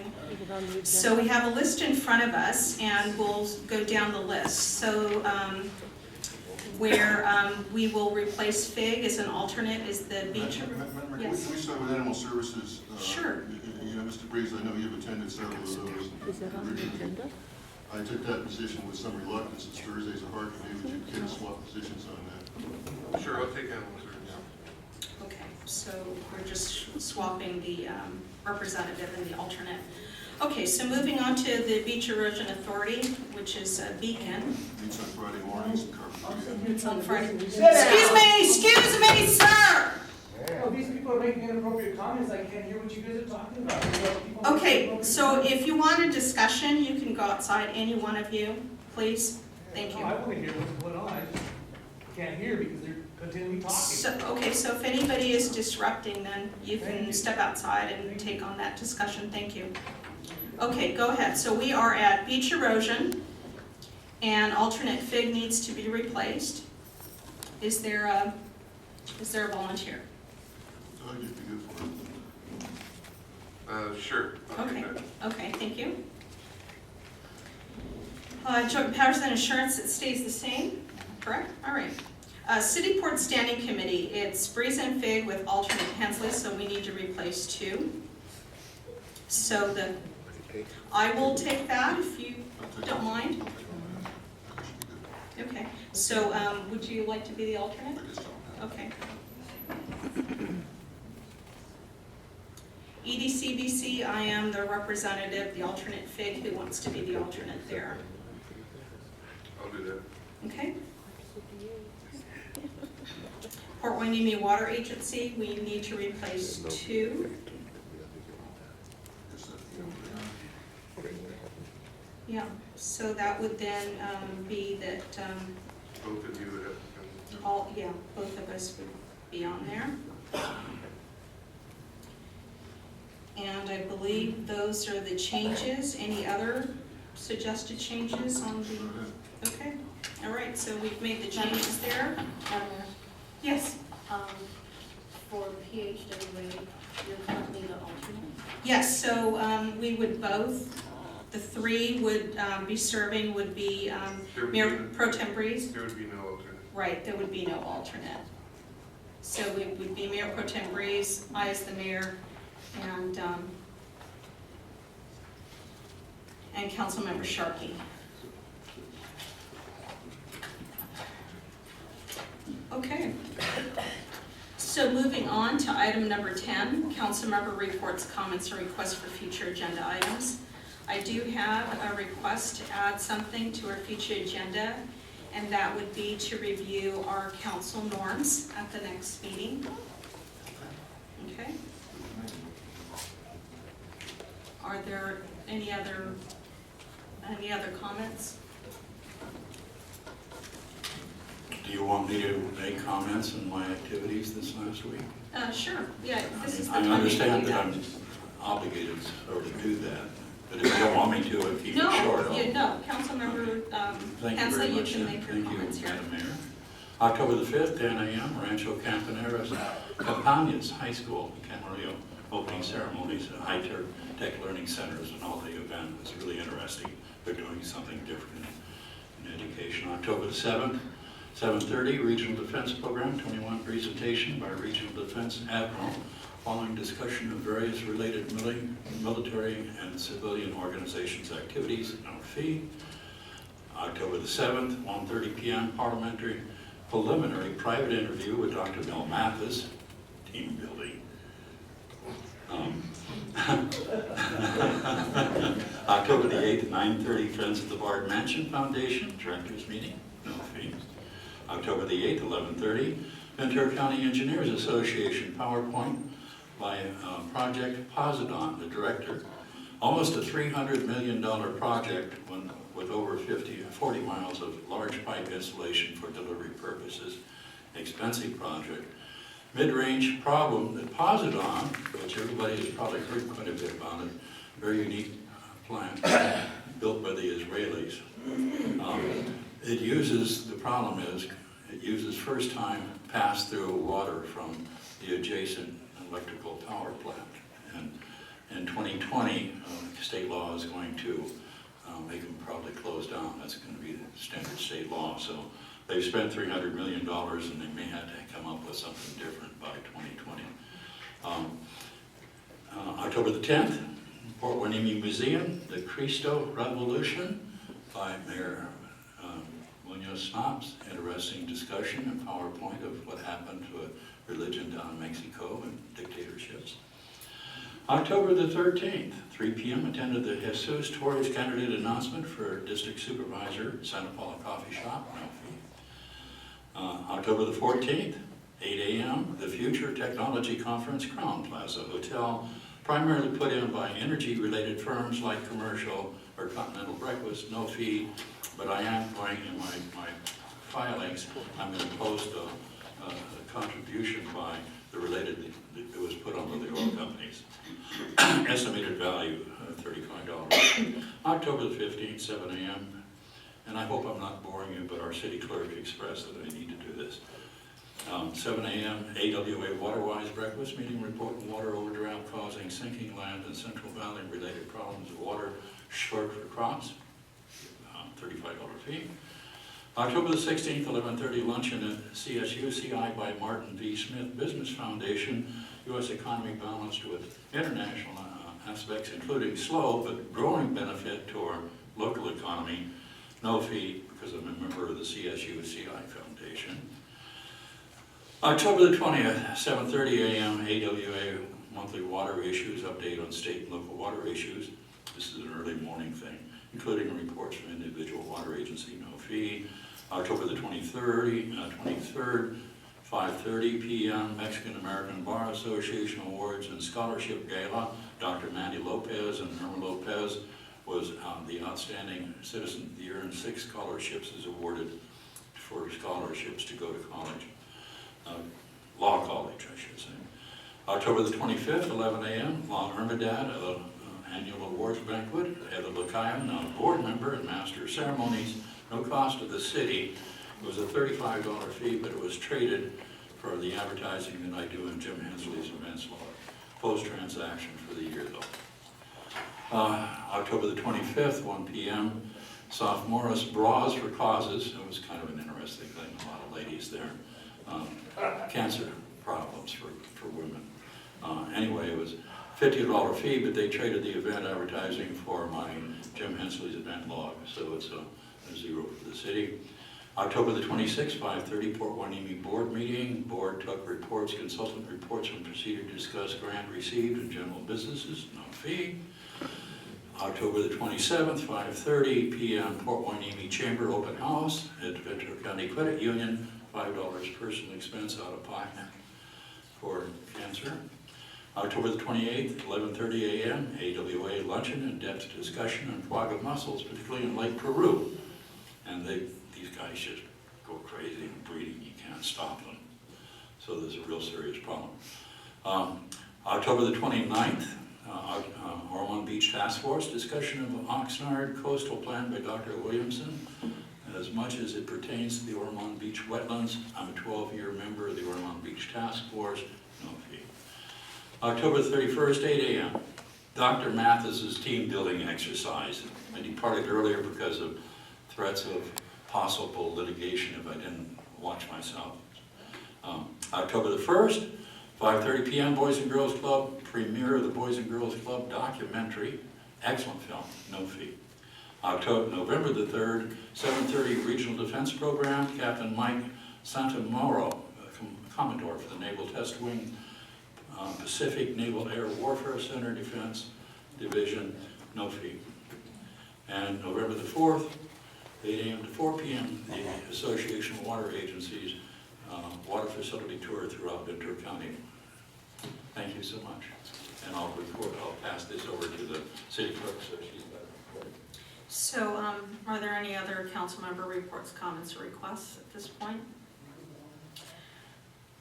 Okay, so then we move on to closed session. Mr. City Attorney? Thank you, Mayor and Council. The council will be in closed session this evening. With regard to item 11 on the agenda, we will not be meeting under A or item D, but we'll be meeting for item B, pursuant to 54956.9B2. There's two potential anticipated litigation matters. One is related to the HUD issue that's been explained before, where the city faces a potential $2.4 million liability from HUD. The second is there are facts and circumstances that are unknown to potential claimants that the city may have liability for. And finally is public employment employee appointment pursuant to Government Code Section 54957, city manager. Okay, so we'll go into closed session at this point, and then after that, we will adjourn to the regular meeting to be held November 16th at 6:30 here in Council Chambers. Thank you.